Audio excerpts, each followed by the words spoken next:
Eh bien, bonjour à tous. Aujourd'hui, on se retrouve pour une émission qui parlera de nihilisme avec mon acolyte habituel, Pierre-Yves Lenoble, bien sûr, et un de nos auditeurs avec qui on a fini par tisser des liens d'amitié, qui est Max. Je vais peut-être te laisser te présenter, Max. Salut à tous, merci beaucoup pour l'invitation. Donc, moi, en fait, pour faire une histoire courte, comme tu viens de dire, j'étais un auditeur de longue date, on va dire. Je t'ai connu notamment pour ta lettre aux célibataires trentenaires. Et Ouais. pour Pierre-Yves Lenoble, c'est avec sur son approche pérennialiste que j'ai commencé à écouter ses podcasts que j'ai trouvé vraiment très, très intéressants et de très haute qualité. Donc, pour moi, c'est vraiment un beau privilège d'être là avec vous aujourd'hui. Merci. Et tu nous viens du Canada, c'est ça? Exactement, de l'autre côté de l'Atlantique. Ça s'entend un peu, voilà. C'est le très Ouais. agréable accent québécois. Et, J'ai pas un accent trop bizarre, tout le monde comprend. et on t'en doit une fière avec Pierre-Yves Lenoble parce que c'est toi qui nous a aiguillés sur l'expérience de Haroun du cloaque comportemental, sur laquelle on a fait une émission et à laquelle depuis on pense énormément avec Pierre-Yves Lenoble. On fera sûrement d'autres choses en rapport avec cette expérience sociale.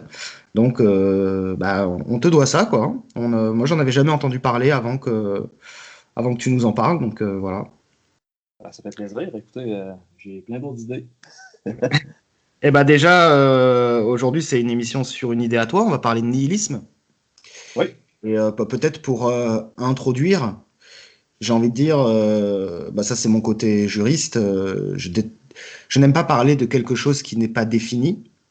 Et j'ai envie de dire qu'avec le nihilisme, on se retrouve déjà face à un problème, c'est que il y a une définition impossible du nihilisme où on peut trouver les pires des définitions, les meilleures des définitions. Euh, donc personne n'a la même vision du cynisme, personne n'a la même vision du nihilisme en fait. Donc déjà j'aimerais savoir ce que ça signifie pour vous. Eh ben, Euh, bonjour à tous déjà. Et moi, j'ai une définition qui est plus ou moins simple, on va dire, voire simpliste. Je pense qu'il faut commencer par là. Pour moi, quand j'entends nihilisme, j'entends des gens qui pensent que tout se vaut, ou je pensais à l'expression à quoi bon, c'est-à-dire le rien dans le sens que rien ne vaut, c'est l'absence de valeur en fait, l'absence de hiérarchie de valeur. C'est comme ça, moi, que je définirais le nihilisme d'un point de vue général, quoi. OK. C'est, c'est quand même bien résumé de façon propre et personnelle, si je peux dire.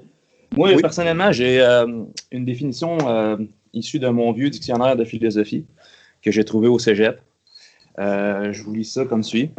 Nihilisme, négation de toute croyance. Le nihilisme apparu en Russie au 19e siècle, d'abord comme une attitude et état de désespérance propre à tous ceux qui ne savent que faire de leur vie. Il devint ensuite une doctrine énoncée par Dobrolyubov, 1836 à 1861, et Dizarev, 1840 à 1868, profondément inspiré par le positivisme d'Auguste Comte, dont l'objectif immédiat est de balayer toutes les idées acquises, théologiques, esthétiques, etc., et tous les préjugés sociaux, et dont le but ultime est d'instaurer sur des données scientifiques une société nouvelle, apte à assurer le bonheur des masses. Alors Donc, déjà, cette définition, elle va me poser déjà un problème, c'est que elle se confond avec la définition du rationalisme. Or, il y a déjà un mot pour définir le rationalisme. On balaye, hein, on balaye tout ce qu'on estime être de vieilles superstitions pour recommencer la pensée à zéro sur des bases scientifiques. Ça, c'est déjà le rationalisme, quoi. C'est comme quand on dit que c'est la négation de toute valeur. Bah, il y a déjà un mot pour ça. C'est le relativisme. oui.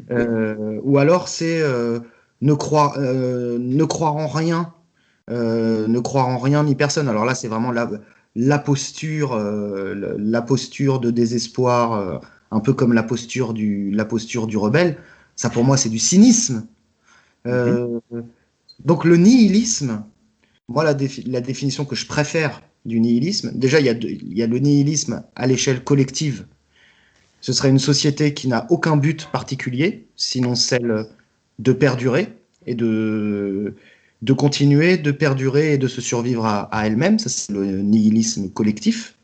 Et puis, il y a le nihilisme individuel, qui est pour moi le souverain mépris de tout ce qui doit être méprisé. Et en ce sens, pour moi, le nihilisme individuel est quelque chose de positif. Oui, d'une certaine façon, mais d'ailleurs, si on peut voir aussi la définition du nihilisme, elle évolue aussi.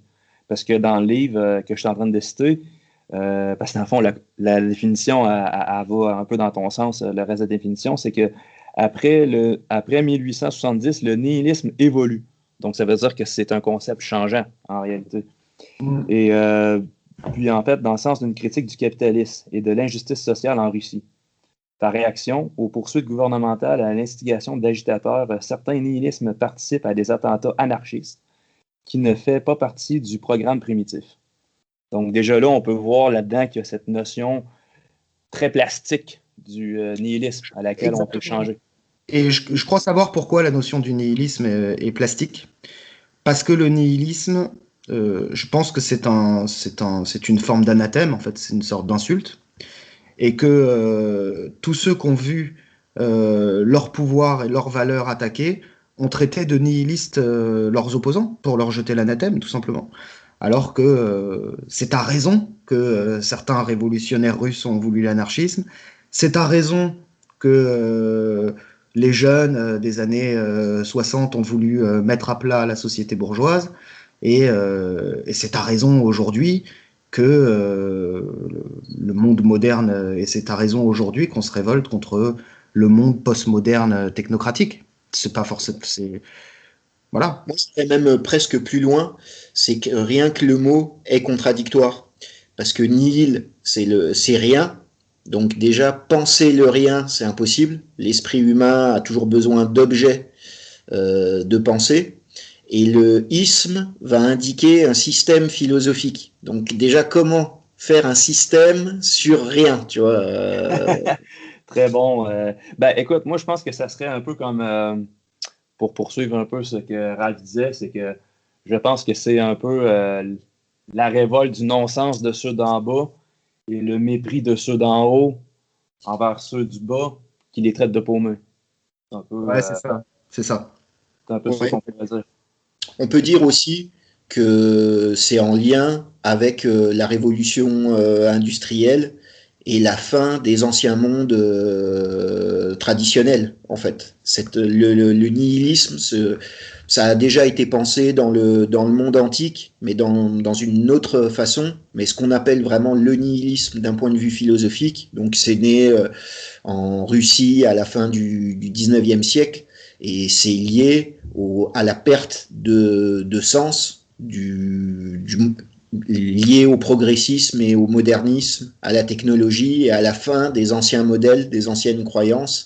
Et beaucoup de gens se sont retrouvés devant un espèce de vide intérieur, quoi.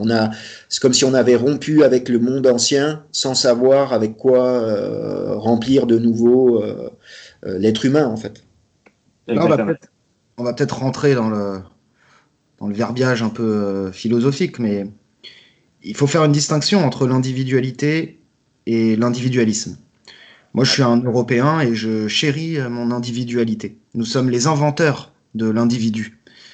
Le problème, c'est qu'avec la révolution industrielle, on se retrouve avec des sociétés tellement énormes, des sociétés tellement complexes, que l'individu devient un élément interchangeable dans un ensemble qui le dépasse complètement et dans lequel il est totalement remplaçable.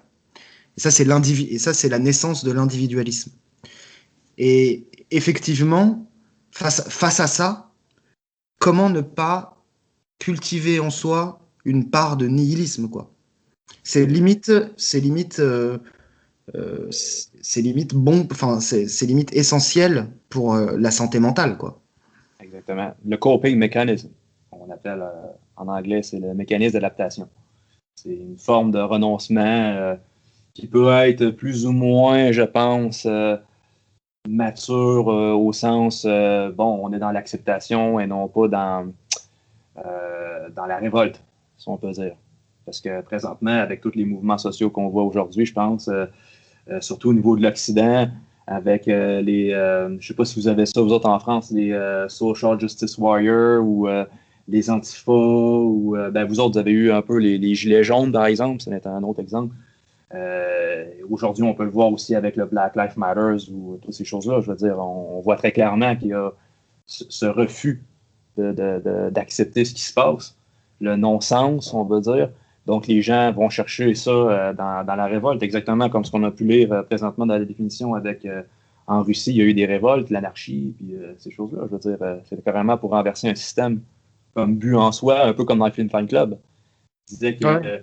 Mais c'est notre guerre normal. aujourd'hui, C'est on normal n'a d'être plus de révolté. grande guerre, ce sont les grandes dépressions. On n'a plus ni grande guerre, ni de grande dépression. Aujourd'hui, nos grandes dépressions sont. Notre guerre aujourd'hui est une bataille spirituelle, puis nos grandes dépressions sont nos vies. Puis à la fin du film, on voit ce qui se passe. Ils pètent tout, puis c'est exactement. C'est du nihilisme quand on y pense. Est-ce que toute possibilité de révolte violente, que la révolte adolescente, parce on peut très bien imaginer avoir une action sur le monde, mais ça se fait pas ça se fait pas sur le modèle de la révolte. Toute idée de révolte a disparu aussi. Je veux dire, ça ne sert à rien. Donc, à 20 ans, être séduit par des choses comme les antifas, les milieux faf, les Black Lives Matter, enfin, si tu veux. Mais normalement, au bout de quelques temps, on comprend que tout ça ne mène absolument à rien. Donc, effectivement, la révolte, elle est individuelle et elle est spirituelle. Oui. C'est vrai, moi j'aurais peut-être aussi une interprétation sur, pour revenir un peu à ce que j'ai dit tout à l'heure avec la fin de la tradition, c'est-à-dire que l'être humain pour moi est quand même un être collectif. Et la perte de la tradition, la perte des liens familiaux, donc cet individualisme a engendré une volonté de se recréer plus ou moins des camps et des familles. Et c'est comme ça, moi, que je vois, par exemple, je sais pas, ouais, tu parlais des Gilets jaunes, des SJW, des milieux FAF. En fait, c'est des gens livrés à eux-mêmes qui ont besoin de s'inventer des groupes de substitution. Exactement. Exactement. Puis ça, je pense que c'est. Je ne placerais pas vraiment ça dans le nihilisme, parce que pour moi, le nihilisme, il n'y a plus rien à attendre de quelques groupes que ce soit. J'allais dire, Quand tu crois à un projet collectif, c'est un individualiste pur. Il croit plus à rien, en fait. Donc même plus aux pseudo-idéologies modernes, quoi. quand tu crois à un projet collectif, quand tu crois encore à un projet collectif, absurde en plus, parce que tous les groupes qu'on a cités ont des projets collectifs complètement débiles et infaisables, tu n'as pas encore atteint le stade du souverain nihilisme, quoi, de la souveraine. Qu'est une forme de sagesse postmoderne, en fait. Hein. Comme tout est inversé, le nihilisme dans une société traditionnelle, c'est celui qui va foutre la merde et c'est pas quelqu'un de désirable. Alors que dans la société moderne, au contraire, c'est la seule personne qui parvient à rester libre, malgré tout.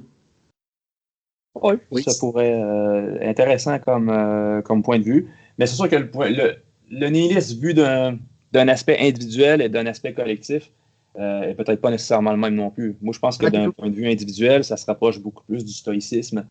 Tout à fait. Et mettons, au mouvement collectif, ben là, on peut voir les gros mouvements de révolte parce qu'en réalité, c'est des gens qui ont, d'ailleurs, ça le dit, je veux dire, qui ne savent que faire de leur vie, un état de désespérance. Donc, les masses, quand elles sont désespérées, qu'est-ce qu'elles font? Elles se révoltent, c'est l'anarchie. Ils pètent tout en espérant se défouler et puis changer quelque chose. Mais je pense que d'un point de vue individuel, la personne apprend à être plus sage et elle accepte. Tu parles de tous ces mouvements de révolte, mais bon, c'est vrai qu'un mouvement de révolte, il se voit, d'autant qu'aujourd'hui on vit dans la dictature de l'information immédiate. Alors dès qu'il y en a qui vont faire quelque chose, on va en entendre parler, ça va faire le buzz. Mais la plupart des gens ne se révoltent pas et au contraire croient dur comme fer à tous les idéaux, à toute la morale que leur propose la société. et ne sont pas nihilistes du tout, au contraire. Je crois je crois qu'on est peu à atteindre ce niveau parce que ça nécessite de casser des barrières mentales, d'arrêter de croire aux choses qu'on nous a présentées comme essentielles. Et il y a des gens, si tu leur casses cette barrière mentale, tu les perds, ils deviennent fous. C'est comme la Red Pill qui est pas bonne pour tout le monde. Ouais, c'est ça, ouais. C'est ça. Il y a certaines personnes pour qui c'est totalement libérateur, ultra bénéfique, et d'autres personnes qui deviennent complètement tarées. Oh oui, ça, il y Ouais, en ouais. a. J'avais noté un truc, c'est qu'on pourrait dire que le nihilisme dans son aspect négatif, c'est une absence totale de principe.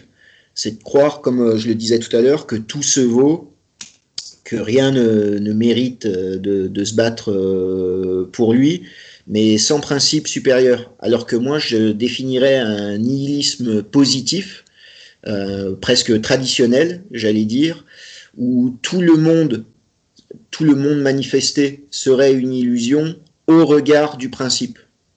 Mais il y a quand même un principe, une cause première quand même.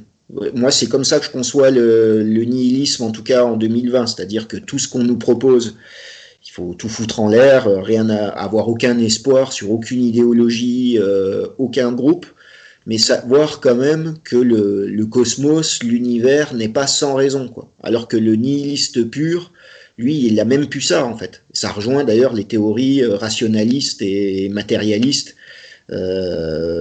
actuelles en fait. C'est-à-dire que Ça, si tu veux, ça pour moi, c'est le désabusé total, c'est le psychopathe, quoi. Parce que quand tu penses comme ça, tu es un psychopathe.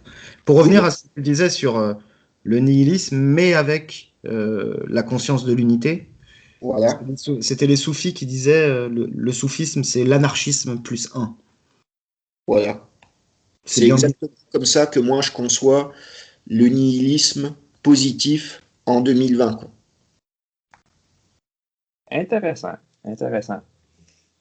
Mais tiens, bon, on a défini. Alors, évidemment, vous allez dire, c'est un petit peu le bordel, cette définition, mais je crois que c'est propre je crois que c'est propre au nihilisme. C'est comme ça, c'est une notion polymorphe, complexe.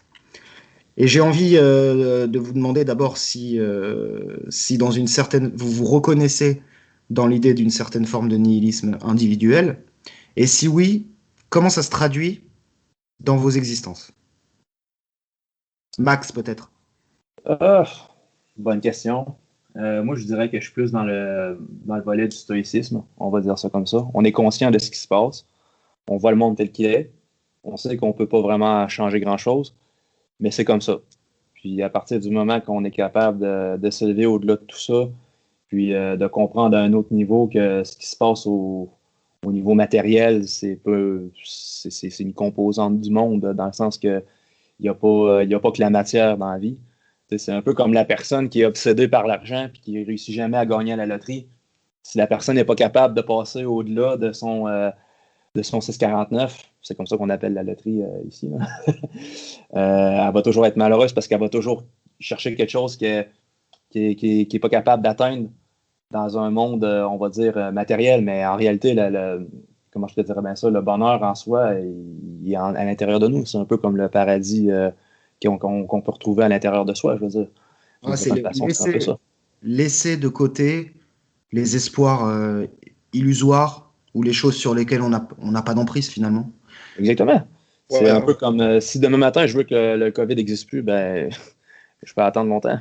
Moi, j'aimerais que demain matin, je me lève et que les connards n'existent plus. Mais tu vois, je sais que ça arrivera jamais. Tu vois. Exactement. Fait que, au final, c'est d'être dans l'acceptation. Puis quand on apprend à accepter, ben, il y a la plénitude qui s'en vient aussi. C'est comme ça qu'on s'élève en tant qu'homme, moi, je pense. Puis honnêtement, moi, je pense qu'il m'a beaucoup, beaucoup aidé. C'est justement quand j'ai découvert le MGTOW. Puis, bon, ton contenu, Ralph, l'Observateur, il y avait beaucoup, il y avait dans le temps Joachim Brassard, il y avait plusieurs personnes. Puis moi, j'étais dans une période justement que je pouvais rester tout seul dans une chambre puis lire dans le silence parce que j'étais tout seul. Puis déjà là, ça permet de se centrer sur soi avec ce qui se passe, de voyager à l'intérieur de soi à travers la lecture. Et au final, je pense que c'était un peu ce que les anciens appelaient la 16. Ouais, tout à fait. Tout à C'est fait. à travers ça, c'est une expérience qui ne coûte rien et que ça prend, je sais pas si ça prend une prédisposition ou une chance immense ou peut-être un genre de mix des deux, mais on comprend que le bonheur, c'est très, très, très. C'est un concept qui n'est pas dans le monde matériel. Honnêtement, là, c'est beaucoup plus dans le volet spirituel. On Tu prêches. commence à toucher à la métaphysique. Là, je pense que c'est ça que les anciens cherchaient dans le paradis perdu. Je pense que Tu c'est la prêches recherche. tu prêches des convaincus. La vision du bonheur, telle que nous le présente le développement personnel, la société de consommation, c'est tout ce que tu veux, mais c'est pas le bonheur. Ça n'a Non, absolument rien à voir. c'est une Et arnaque. justement, peut-être pour synthétiser un peu notre propos, peut-être pour être plus clair pour les éditeurs, les auditeurs, ça serait enfin moi je donne mon point de vue, ça serait de dire que toutes les idéologies apparues depuis 2 siècles sont pour moi des formes de nihilisme, et donc il faut être nihilisme par rapport à ces nihilismes, un peu comme en mathématiques, moins par moins égale plus en fait. Donc je verrais entre guillemets la survie mentale dans ce monde plein d'idéologies nihilistes, dans le monde qu'on appelle maintenant même postmoderne, ça serait du coup déjà d'arrêter de croire à toutes les idéologies réchauffées qui mènent à rien, qui sont pour moi des voies de garage, donc tous les ismes, hein, et ça serait de fonctionner dans un espèce d'individualisme bien compris, c'est-à-dire pas un égoïsme ou un égocentrisme, mais déjà essayer de se driver soi-même, essayer de jouer sur le peu de manettes qu'on a, donc notre cercle proche, familial, d'amis, mais que toutes les idéologies collectives, il faut même plus y penser, c'est-à-dire même plus lutter contre, parce que ni être pour, ni être contre. Tu sais, ça m'a fait penser, par exemple, ce que je dis à l'histoire. Tu sais que Charlie Hebdo a remis ses caricatures là il y a quelques semaines en couverture. Et donc sur les réseaux sociaux, tout ça, il y avait d'un côté les Je suis Charlie et d'un autre côté c'est Je suis pas Charlie. Et ben toujours d'utiliser la troisième voie et de dire bah, je suis ni l'un ni l'autre en fait. Je veux pas m'en occuper en fait. Je veux pas rentrer dans le pour ou dans le contre parce que tout est pourri en fait. Que Ouais, ce ouais. soit. Et en gros, là pour prendre cet exemple, d'ailleurs je m'en fiche éperdument, mais ce que je veux dire c'est Charlie Hebdo c'est pourri et les pseudo-terroristes qui vont s'exciter ou les pseudo-musulmans qui vont s'exciter parce qu'il y a eu 4 caricatures là en 2020, bah vous êtes tous pourris et je veux pas avoir affaire avec vous quoi. Je veux pas rentrer dans une des deux équipes en fait. Et il faut le faire, je pense, quasiment avec toutes les idéologies actuelles qui pour moi ne reposent sur aucun principe. Justement, c'est des ismes et qui sont des voies de garage quoi. Mais Donc il y a deux trucs sur lesquels je voulais rebondir sur toutes les philosophies d'aujourd'hui qui sont complètement débiles. Bon, ça fait un petit moment maintenant, mais je me souviens, moi, ce qui m'avait le plus choqué, c'est je m'étais intéressé à la pensée de René Girard, tu vois. Et tout son délire sur le sacrifice chrétien, la place du sacrifice chrétien, qui en fait expliquerait la psyché occidentale. Mais putain, mais j'étais en train de me prendre la tête à lire René Girard, et je me disais, mais en fait, c'est pas de la pensée, c'est de la putain de maladie, c'est une putain de maladie mentale, en fait. Le mec est en train d'essayer de me refourguer il est en train de me refourguer son obsession et sa maladie mentale, tu vois. Il y a rien à en tirer, tu vois. C'est vraiment de la branlette cosmique. Et pour moi, mon nihilisme, la manière dont je le vis, je dis pas que j'y arrive. C'est comme atteindre le nirvana, on l'atteint vraiment, on l'atteint jamais vraiment. L'important, c'est d'être sur le chemin, c'est d'essayer de faire abstraction de toutes les choses inutiles avec lesquelles on essaye de nous remplir la tête et qui n'ont absolument aucun sens. Que ce soit la variété, que ce soit l'actualité. C'est un drame, l'actualité. Il faut arrêter de suivre l'actualité. Il faut arrêter les journaux télé. Il faut arrêter de s'intéresser aux choses inutiles. Il faut faire abstraction de tout ça parce que toutes ces informations périphériques et parasites vous empêchent de vivre, en fait. Vous empêchent de profiter de l'extraordinaire expérience qu'est la vie. ce sont comme dans un corps des vers ou des parasites, quoi. Et la manière dont je vis mon nihilisme, moi, c'est d'essayer de faire ce travail d'abstraction. Et c'est pas tous les jours facile. Ah, c'est sûr, parce que Ouais, je ouais. veux pas, les médias, ils ont compris quand même les ficelles de la nature humaine au niveau primitif. C'est qu'on est programmé génétiquement, on va dire ça comme ça, là, à retenir et à capter l'information négative. Ouais. Parce que c'est à travers ça qu'on a été capable de s'en sortir dans un environnement hostile. La baie qui est empoisonnée, on va beaucoup plus se rappeler qu'il ne faut pas la manger qu'un autre qui est bonne, tu comprends? Fait que Oui, non, mais c'est. justement, tous ces connards, bon, je vais essayer de pas être trop grossier. Tous les gens qui s'intéressent à l'ingénierie sociale ont très bien compris comment fonctionne le cerveau humain et comment fonctionne le cerveau humain reptilien. Ils jouent sur Oui, des... Même quand tu allumes la télévision, il y a des bruits particuliers qui, normalement, dans la nature, devraient nous évoquer un danger, donc ils vont capter notre attention. oui, Il y a des tons qui parlent à notre cerveau, des tons répétitifs. Tu sais, le ton qu'on a aux informations, un reportage de Simon Benayoun et Rachel Bensoussan. Et ça, tu vois, tac, ton cerveau direct, il sait qu'il est en train de se passer un truc. En fait, ils sont trop forts pour jouer avec notre cerveau reptilien. Et c'est pas par le cerveau reptilien qu'on peut les vaincre. Tu peux pas être plus malin que le malin. Tu peux pas faire tu peux pas faire un sprint avec Usain Bolt. Donc il faut que tu arrives que tu arrives à y faire abstraction avec l'âme haute, quoi, tu vois. Parce que sinon t'y arrives jamais, quoi. exactement. Ouais, ouais, c'est tout à fait ça. Et arrêter de croire au système de pensée. C'est-à-dire que la pensée, c'est quelque chose de mouvant, de fluide. Et tu parlais par exemple tout à l'heure de René Girard. Moi, j'ai lu des choses intéressantes, mais le problème de René Girard, c'est qu'il en a fait tout un système. Tout Par à exemple, fait. Tu beaucoup. trouveras toujours quelque chose d'intéressant chez n'importe qui. Ça, il n'y a pas de problème. C'est. Voilà.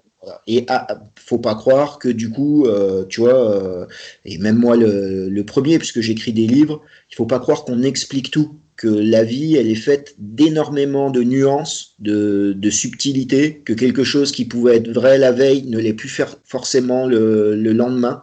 Tout est mouvant sur Terre et ne pas justement enfermer les choses, ne pas les figer. Et ça, c'est très difficile parce que l'être humain, il a besoin, comme je le disais tout à l'heure, d'objets de pensée, quoi. Et le véritable nihilisme, selon moi, le nihilisme positif, c'est d'essayer de suivre le mouvement de la vie sans s'arrêter. C'est-à-dire d'être dans... Tu vois, tu parlais tout à l'heure de bonheur. Le bonheur, c'est la bonne heure. C'est-à-dire, c'est l'instant présent, quoi. Il faut pas il y a trop de gens à notre époque qui sont passéistes. Moi, je le vois dans les milieux traditionnalistes. On reviendra plus jamais à un monde traditionnaliste. On peut tenter de l'expliquer. Moi, c'est ce que j'essaye de faire. Mais je sais que moi, je ne vivrai jamais dans un monde traditionnel. Et à l'inverse, toutes les idéologies qui nous proposent, je sais pas, des lendemains qui chantent. Je pense par exemple au marxisme, au progressisme, même à tout ce qui peut être au niveau religieux, le messianisme, quoi. Et l'âge d'or ne reviendra pas non plus, quoi. Donc c'est essayer soi-même de se mettre dans les conditions pour comprendre le monde qui nous entoure, sans se retourner en arrière et sans regarder en avant, quoi. Et ça, c'est très difficile, hein, parce que le cerveau humain, justement, il a besoin j'allais dire, d'objets de pensée fixes, quoi. Alors, dans un monde qui ne l'est pas. Ouais, ben c'est surtout un peu. C'est un peu aussi ce que le système veut, hein. Ils veulent toujours qu'on court après quelque chose Toujours, d'inatteignable. Parce que toujours. pendant qu'on court après, ils récoltent notre énergie. Tu comprends? C'est une machine à créer du désir. C'est Oui, une machine à créer de l'exaltation.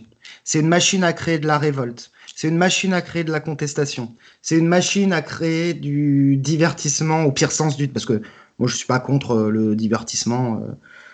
Le pain et les jeux, c'est cool, hein, mais le divertissement dans le sens de nous divertir, de nous faire changer de voie, c'est une machine à, c'est une machine à nous perdre nous-mêmes. Hein, c'est une machine qui nous empêche d'être seuls avec nous-mêmes et de travailler sur nous-mêmes et, euh, et d'essayer d'être la seule chose qu'on puisse faire aujourd'hui, c'est d'essayer d'être quelqu'un de meilleur, quoi. Oui. Puis c'est exactement un peu ce que le système veut pas, puis c'est un peu exactement ce qu'on dit, mais j'ai l'impression qu'on a comme une discussion de stoïciens moderne parce que c'est exactement Parce l'idée qu'on de Lucidius. parce qu'on est soumis aux mêmes conditions, voire à des conditions 100 fois pires que les protagonistes de l'époque. Tout simplement, Oh, ça ressemble énormément à la fin de l'Empire romain, quoi. Et le nihilisme n'est pas non plus le fait d'abdiquer face au système. C'est tout le contraire. Abdiquer face au système serait devenir cynique, serait d'accepter tout ce qu'il nous demande de faire, de croire tout ce qu'il nous demande de croire, et de ne jamais se poser la question de sa finalité. Ça, c'est le cynisme. Ça, c'est le développement personnel. Le nihilisme est une posture de combat, au contraire. Le Oui, système ne veut pas de gens nihilistes. une sorte de non, non, révolte c'est vrai. sans la violence. Il veut des gens qui y croient. Il veut des gens qui sont heureux. Il veut des gens motivés.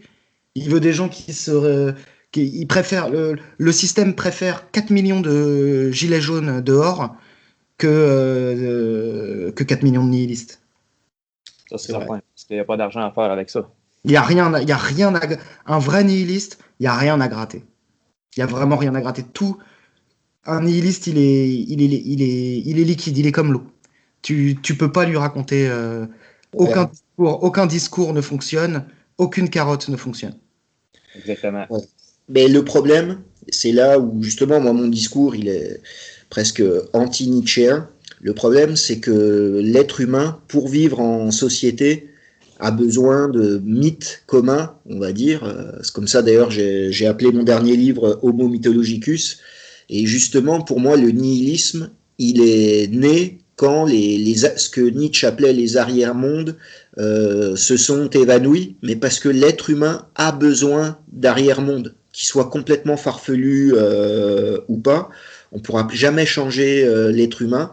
Et la fin des arrière-mondes, la fin de la religion, on peut dire, la fin du sacré, la désacralisation du monde, amène fatalement le nihilisme, quoi. Donc c'est là où je pense, de toute façon, j'ai jamais trop bien compris la pensée de Nietzsche, je sais pas trop où il veut en venir, mais effectivement, pour lui, c'est les arrière-mondes, si j'ai bien compris, et la métaphysique qui serait du nihilisme, alors que moi je pense strictement l'inverse, c'est que les êtres humains, quoi qu'il arrive, ont toujours besoin d'arrière-monde. Et à notre époque, ben, c'est que des arrière-mondes factices, en fait. Écoute, pourquoi dans les grands pays industriels, c'est, on va dire, Japon, par exemple, c'est là qu'on trouve le plus de sectes? C'est pour Ouais. combler un manque, là. Tu sais, je veux dire, c'est très, très clairement, on a besoin de spiritualité, on a besoin de transcendalité. Oui, oui, Que, là, aujourd'hui, on n'a plus. on dit toujours que l'être humain moderne, il est devenu complètement matériel. Il ne veut plus de spiritualité. Alors d'abord, bon ça c'est les idées un peu réactionnaires que j'ai beaucoup tendance à rejeter aujourd'hui. J'ai rarement connu des gens qui ne vivaient que pour le matériel. Je sais que ça existe, hein. Je sais qu'il y en a, il y en a même beaucoup. Mais moi j'ai connu beaucoup de gens qui avaient d'autres aspirations dans l'existence. Et je pense qu'au contraire, l'homme occidental, alors sachant que l'Occident c'est plus vraiment l'Occident, on peut élargir, il a ce besoin de spiritualité, il est toujours aussi spirituel, et le monde moderne va lui donner des succès d'années de spiritualité pour pas que l'homme devienne fou. Comme dans le cloaque comportemental avec les rats, le système a compris que l'homme il avait besoin de sacré, et il va lui donner un sacré frelaté. Et donc si les gens tombent tous dans ce sacré frelaté, c'est parce qu'ils ont besoin de sacré. Pourquoi en Europe le New Age ça a marché à fond? Pourquoi le développement personnel ça marche à fond? Pourquoi les gens sont fascinés par les religions orientales? Pourquoi à l'époque de Guénon les gens étaient ultra attirés par le soufisme? Alors maintenant qu'ils ont vu l'islam réel avec les vrais musulmans, ils le sont beaucoup moins, mais ils ont toujours une fascination pour des spiritualités plus exotiques, ben parce qu'il y a ce besoin, il y a ce besoin de sacré en l'homme, et qui est toujours bien présent, même aujourd'hui. Moi, j'aime pas le discours de dire ah, les gens sont tous devenus matérialistes. Non, justement, ils souffrent énormément de ce matérialisme. C'est anthropologique, ce que tu dis. C'est que l'être humain, c'est ça qui nous différencie des animaux, en fait. C'est que l'être humain, c'est pas un homo economicus, c'est un homo religiosus, ou plutôt mythologicus. Parce que l'homme peut se passer de religion, Tout à fait, mais ouais. se passer de mythe. Tout à fait.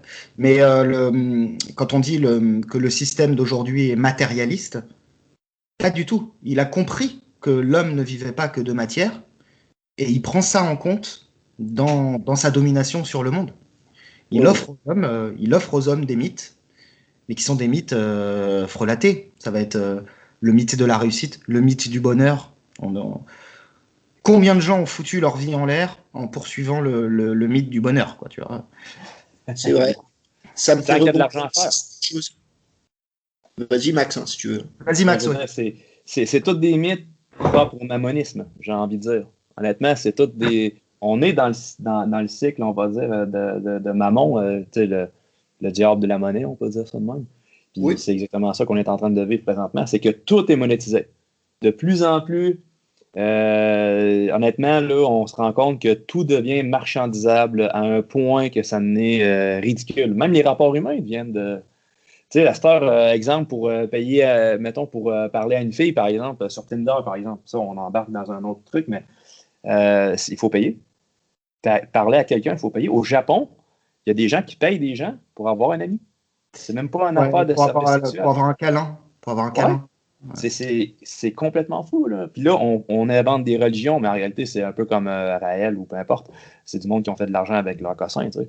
Puis il y a toujours une question d'argent. Raël, c'est un petit artisan, Raël. C'est un petit joueur. Non, mais tu comprends, je me sers un peu comme exemple parce que je suis pas un gros fan des sectes, là, je connais pas bien ça, mais je connais quelques noms, puis lui, ce n'est un que je connais, mais c'est toutes des affaires pour faire de l'argent. Je veux dire, c'est tout pour est faire de l'argent et pour que l'individu continue à fonctionner sans devenir fou. C'est ça le but de ce que je vais appeler les religions modernes, même si c'est pas vraiment des religions. Mais ce qu'on nous propose de transcendance, c'est pas pour le salut de notre âme, c'est pour fonctionner et consommer et pas devenir fou. Voilà. On allait dire quelque chose de méchant, mais honnêtement, ça me fait penser à Freud avec sa psychanalyse. Par exemple, c'est à peu près la même chose. Freud propose un mythe fondateur de l'anthropophagie, des fils qui ont tué, des fils qui ont mangé le père pour baiser leur sœur. Enfin, c'est freudien, quoi. Il propose un mythe fondateur et il propose une religion évopsie, en quelque sorte, que ce serait que tout viendrait de notre cerveau reptilien, y compris notre désir de sacré, serait une sublimation de nos souvenirs archaïques. Donc il propose un mythe. Et à quoi sert la psychanalyse? À aller mieux, à fonctionner. Exactement. Ouais. Il n'y a aucune découverte de soi, c'est juste retourne travailler et ferme ta gueule. Ouais, c'est un peu ça que ça veut dire. T'es une hystérique, tu te mets à te doigter sur la table pendant les repas de famille. Attends, paye 80, je sais plus ce que c'était sa monnaie en Autriche. Là, tu vas voir, en quelques années, je vais réussir à te faire retourner à la maison à faire bobonne. Bon, c'était surtout des femmes qui l'avaient, surtout des hystéros. Ouais. Et est-ce qu'on peut pas dire aussi que le nihilisme naît, et là ça rejoint le cloaque comportemental, naît du confort matériel. Ouais. Dans un monde ancien, mais quand je dis ancien, c'est jusqu'il y a 200 ans en arrière, c'est très récent, la révolution industrielle et notre confort moderne. Dans un monde ancien, t'as pas le temps de t'en foutre. Nihiliste, en fait. Dans un monde ancien, t'as pas le temps. Tu penses pas au rien et tu penses pas à l'absurdité de la vie, en fait. T'essayes de te chauffer, tu fais ton bois, quoi, tout simplement. Enfin, comme le Max aussi sûrement, il nous en parlera, mais moi je me suis déjà retrouvé dans des situations où t'as rien en fait, où tu penses à ta survie quotidienne, tu vis dehors, faut que tu trouves un jeu. T'as pas le temps pour le nihilisme en fait, parce que tu vis dans un éternel présent qui est pas toujours agréable, mais qui est toujours très satisfaisant en fait. Je sais pas comment expliquer ça. Donc le nihilisme c'est typiquement quelque chose de moderne. je pense qu'on est, en tant qu'homme surtout, là, surtout quand on se découvre un peu, on est fait pour remonter les défis. On est fait pour ça, je pense. Puis je pense que c'est un peu ça. Moi, personnellement, je me suis déjà retrouvé vraiment très, très loin dans le bois, là. Je me suis déjà ramassé à des douzaines de kilomètres, dizaines, vingtaines de kilomètres en plein hiver. Je ne sais pas si, en tout cas au Québec, il fait assez froid, là. En plein hiver, il faisait au moins peut-être moins 20. Je suis allé dans les montagnes tout seul avec je m'en allais dire mon rucksack, mais avec un gros sac à dos en raquette l'hiver. Puis j'étais censé trouver un campement l'autre côté de plusieurs montagnes, puis je ne l'ai jamais trouvé. Puis la nuit commençait à tomber. Fait que là, je commençais à entendre les loups. Là. T'entends ça gueuler dans le bois. Là, t'étais pas nihiliste. Là. Non. Là, tu avais envie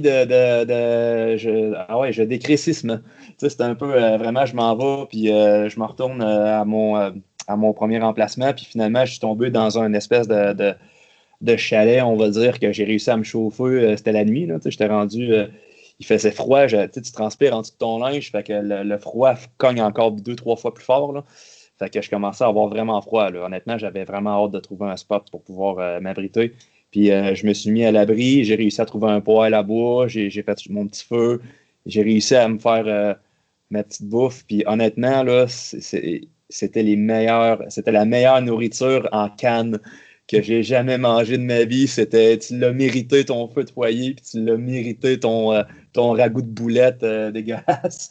Mais honnêtement, c'était vraiment un moment inoubliable. Après ça, quand tu vis un moment comme ça, tu prends le temps de regarder les étoiles, puis tu te rends compte la petitesse de ton être dans l'univers. Puis ça rend humble. En plus, ça rend humble, tu vois. Oui. Oui, puis à cette heure, je vois les crises sociales, puis je me dis, de quoi qu'on parle, là, Moi, je crois que le nihilisme moderne, donc du coup, tel qu'on l'a défini, qui n'est pas forcément négatif pour nous, c'est la conséquence d'une certaine forme de désœuvrement, parce que comme dans l'expérience du cloaque comportemental de Haroun, bah, la nourriture, elle est là, l'abri, il est là, la santé, elle est là, et c'est très bien d'ailleurs, hein, on a réussi, grâce à notre génie, à surpasser ce qu'on pensait être la fatalité, mais ça nous laisse un vide qu'on n'a pas réussi à remplir encore. Oui, parce que c'est exactement.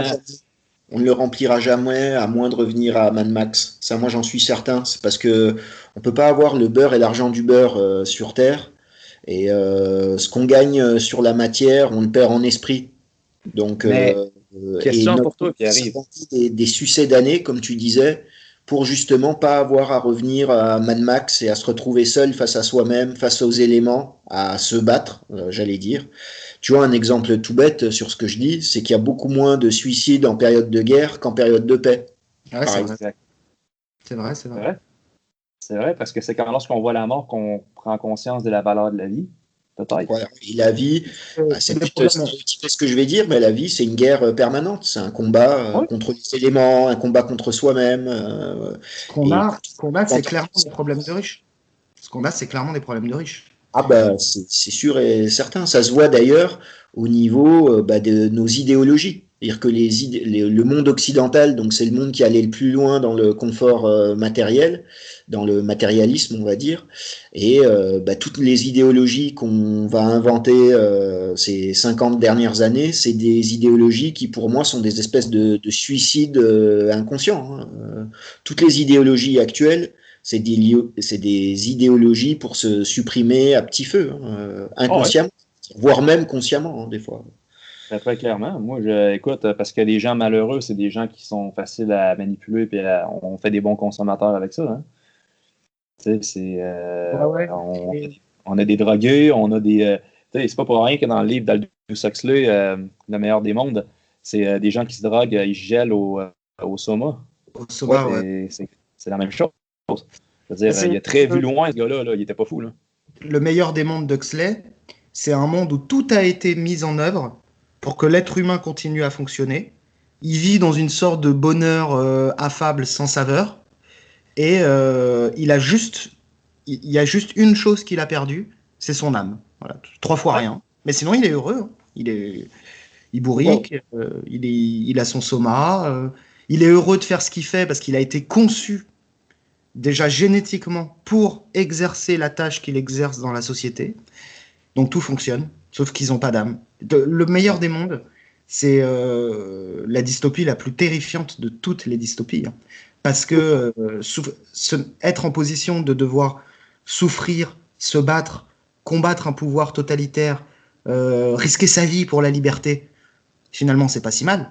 Mais un système où tu peux rien faire, où tu ne peux pas combattre, puisque génétiquement, tu as déjà été conçu pour être soumis, c'est la chose la plus terrible. Et c'est ce vers quoi nous nous dirigeons. C'est même peut-être nous y sommes peut-être même déjà, quoi. Oui, c'est l'amour de la servitude.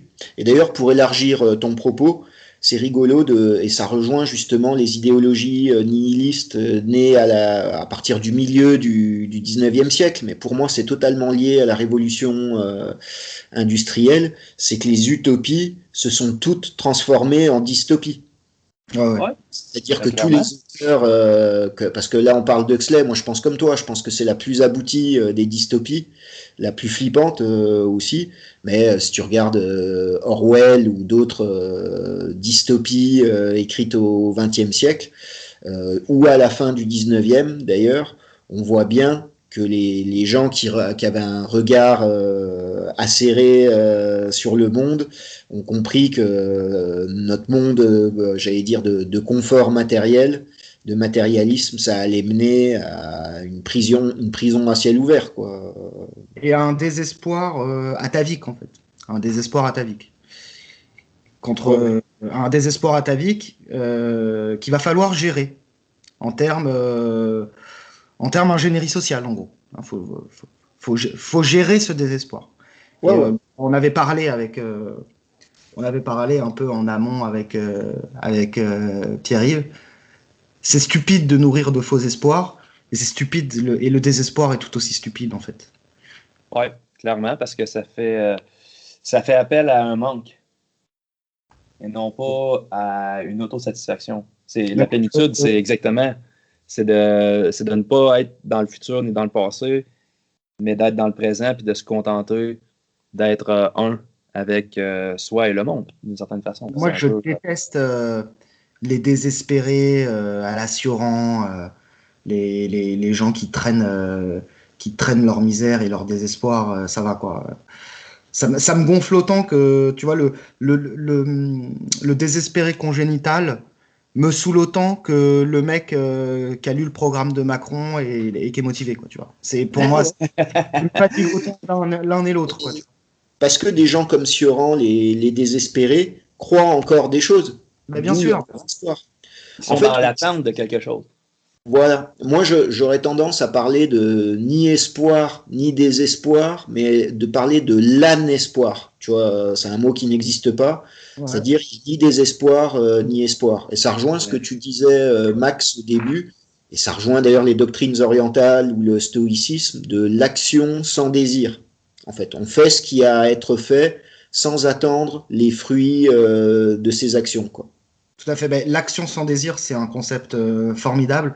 Alors pour les auditeurs qui n'en ont jamais entendu parler, c'est un concept qui est un peu... En fait, il est difficile à expliquer, mais une fois qu'on l'a compris, on se rend compte que c'est très simple, en fait. C'est privilégier l'être sur l'avoir. Vous ne faites pas les choses pour obtenir quelque chose en retour. Vous faites les choses parce que ces choses que vous faites vont déterminer votre être, et cet être, vous avez besoin de l'être, donc vous n'avez pas le choix. Donc c'est l'action sans désir. Et il y avait un autre truc que je veux... Juste un truc, ça rejoint d'ailleurs ce que disait encore une fois Max tout à l'heure. Il y a un proverbe taoïste, un proverbe chinois qui dit qu'à chaque désir assouvi, en naissent instantanément deux nouveaux, quoi. C'est le principe du gars qui a 3 yachts, il en veut un 4e, puis quand il en a un 4e, il veut s'acheter un 5e yacht et ainsi de suite. C'est-à-dire que la chaîne du désir, elle est jamais inassouvie, en fait. Jamais assouvie, excusez-moi, quoi. C'est comme Rocco Siffredi, il a niqué 3000 meufs, et je suis sûr qu'il a encore envie d'en niquer 10 000, quoi, tu vois. Ça va jamais. C'est un malade, ce gars-là. C'est un satire, ouais, c'est sûr. Ouais. C'est le produit de notre époque. C'est un peu ça. C'est l'image de l'homme nouveau qu'on essaye de vendre un peu, exactement comme les personnages dans Aldous Huxley, d'ailleurs. Hein, le meilleur des mondes, je pense que c'était Walter, son nom, je me souviens plus trop. C'était un alpha plus machin, parce que là-dedans, ils sont classifiés selon les le héros, c'est un alpha. Ouais.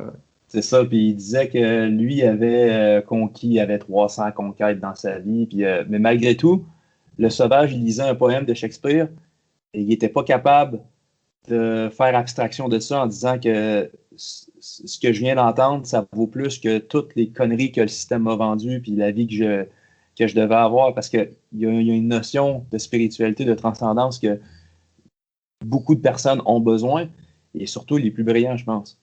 Et d'ailleurs, lui, Wilson, il était exactement le portrait craché de beaucoup de personnes aujourd'hui, je pense. Ah oui, non, mais je te dis, le meilleur des mondes, nous y sommes. Hein. Moi, c'est un des livres qui m'a fait le plus peur, hein, et qui est tellement simple à lire. Ça passe tellement tout seul, ça glisse tellement tout seul. Ouais, c'est un bon petit roman. Ouais, c'est tout petit, c'est tout simple. Et puis tu le fermes, tu fais oh là là, mais qu'est-ce qu'il vient de me faire? Qu'est-ce qu'il vient de me mettre? Et le ressort de l'inassouvissement du désir, le fait que le désir est sans fin, c'est un ressort extraordinaire pour une société nihiliste, justement, pour une société qui n'a pas de but, qui n'a pas d'objectif, sinon de se survivre à elle-même. Et ben, jouer sur l'inassouvissement obligatoire du désir, c'est un formidable ressort. Et le développement personnel, ça n'est que ça. Vous pouvez toujours faire plus. Vous pouvez toujours être plus. Vous pouvez toujours avoir plus. Vous pouvez toujours plus vous réaliser en accord avec vos compétences. C'est sans fin. Oui, le nihilisme peut très bien servir à des intérêts financiers et matériels vendus à la sauce New Age qu'on nous sert. Je veux dire, Ben, d'ailleurs, ça me rappelle l'être à Mécénée d'Épicure. Il disait que si tu veux contrôler les foules, mon gars, contrôle leur désir. C'est exactement ce que le système fait présentement. Il contrôle les désirs du monde avec l'argent, avec même l'ego. Aujourd'hui, l'ego, c'est quand même...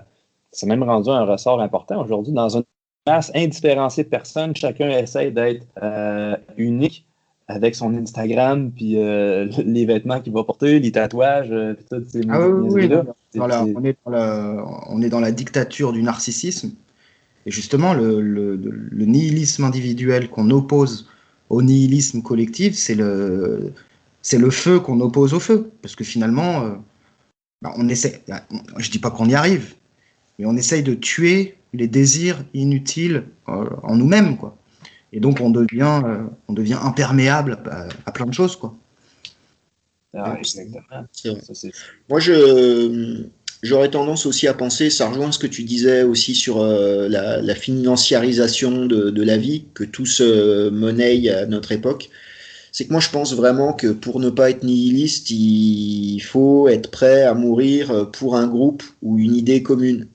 Et justement, à notre époque, il n'y en a plus. Donc, peut-être, ça c'est juste un conseil de développement personnel.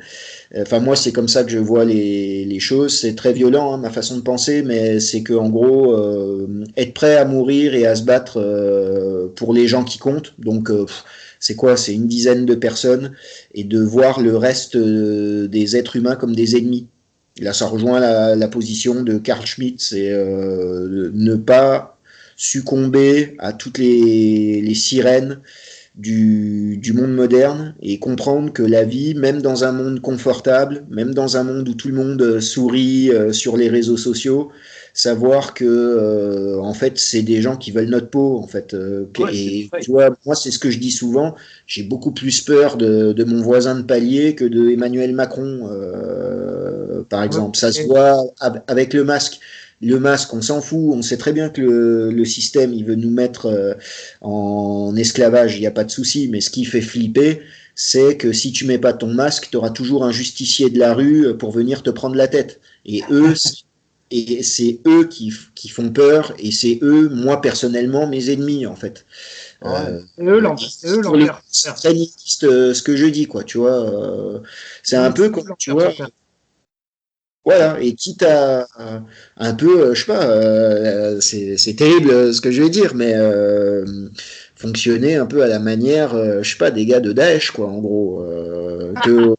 Non, mais qu'on soit d'accord ou pas avec leur idéologie, eux, c'est en mode, tu fais partie de mon groupe, tu penses comme moi, ok, t'es mon pote, je suis prêt à me battre pour toi, et tout le reste du monde, excusez-moi la grossièreté, on l'encule, en fait, quoi. Et moi, c'est comme ça que je fonctionne, en fait. Donc là, c'est du vrai nihilisme pour le coup, mais il y a tout ça à faire, c'est-à-dire que quand la maison est pourrie, tu vas pas mettre 50 rustines dessus, et toutes ces rustines, c'est tous les ismes, toute la propagande actuelle, toutes les sectes, tout ce que tu veux, tout ce qu'on nous vend, c'est des rustines sur une maison complètement pourrie, et il faut tout péter et reconstruire sur des bases saines, et les bases saines, bah, c'est déjà soi-même être en bonne forme mentale et physique, et ensuite prendre soin des siens, sa famille, son noyau nucléaire, ensuite ses proches, ses amis, ses quelques personnes, et déjà de faire ça, bah, c'est déjà pas mal. Et tout le reste, se dire que c'est quelqu'un qui veut me vendre un truc, en gros, quoi.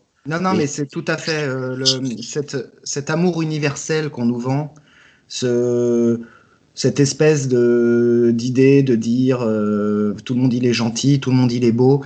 En fait, c'est l'anti-amour.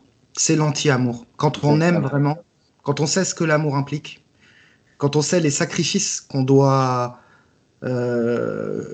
consentir pour y parvenir, quand on sait à quel point c'est dur d'être à la hauteur de certaines amitiés, quand on sait ce qu'est l'amour, on peut pas valider les théories d'amour universel et de fraternité universelle. On sait que c'est du bullshit. Ça fonctionne pas comme ça. L'humanité vivra dans l'amour quand chacun aimera vraiment, et c'est-à-dire aimera vraiment ceux qui lui sont proches. C'est là qu'on vivra dans l'amour universel. C'est pas en souriant à tout le monde et c'est pas en aimant tout le monde a priori. Moi, a priori, je déteste tout le monde, tu vois. Le véritable amour suppose la discrimination et la limite. Totalement. Dans le fond, parce qu'on dilue quelque chose, c'est un peu comme du vin qu'on met de l'eau dedans, à un moment donné, il n'y a plus de vin dedans. C'est un peu le même principe. Puis ça, c'est exactement un peu ce que René Guénon disait quand il avait écrit son livre Le règne de la quantité, d'une manière. C'est un peu ça le principe. C'est que plus on grossit une quantité, un peu comme l'amour, on va dire, là, mais c'est complètement... il n'y a pas d'élévation. C'est pas la quantité qu'il faut regarder, c'est la qualité. Non, mais ça, c'est complètement une perversion du message ésotérique chrétien. L'idée que l'amour est une ressource infinie. Non, pas du tout. L'amour n'est pas une ressource infinie. L'amour... le catholicisme... Jésus, il dit « aime ton prochain comme toi-même », mais il dit pas « aime ton lointain comme toi-même ». Non, mais tout à fait. Tout à fait. Il faut pas aimer les gens, le gars au coin de la rue, ça se trouve, il a un mauvais plan pour toi, en fait. Non, exactement. Il faut pas aimer les psychopathes, là. Il faut désirer pour les autres ce qu'on désire pour soi-même, mais ça veut pas dire être pote avec tout le monde, tu vois. Exactement. Il faut se connaître. Ça revient toujours à la même maxime, connais-toi toi-même. C'est une maxime qui a un tel sens. Je discutais avec une copine super drôle, Clémentine au pire. Je lui fais une petite dédicace parce qu'elle me fait vraiment rigoler. C'est celle qui a la chaîne Clémentine au pire TV. Je sais pas si tu vois Pierre-Yves. Si, je vois. Les chansons. Et on a un groupe sur Facebook où on rigole. Et tu sais, il y a tous les tatouages de Radas qui se tatouent des maximes philosophiques et tout ça. Et pour l'instant, le connais-toi toi-même. Aucune pétasse n'a eu l'idée de se le tatouer en bas du dos en mode tribal, tu vois. Et le jour où une pétasse le fera, en fait, même ça aurait été sali, quoi, tu vois. Elle réalisera qu'elle n'a pas besoin d'un tatouage.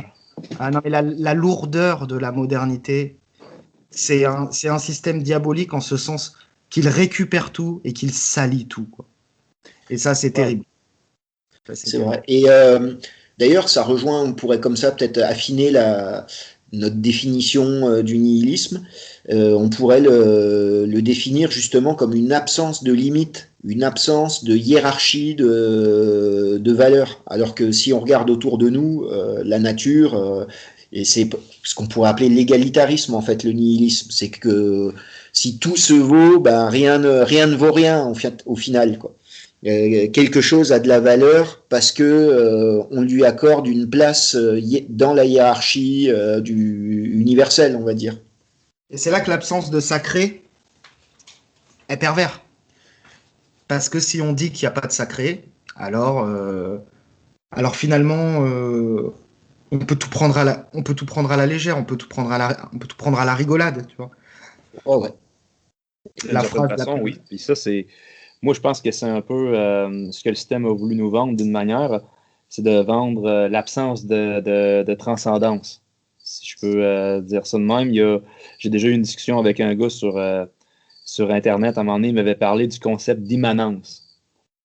Je ne sais pas si ça vous dit quelque chose. Ouais.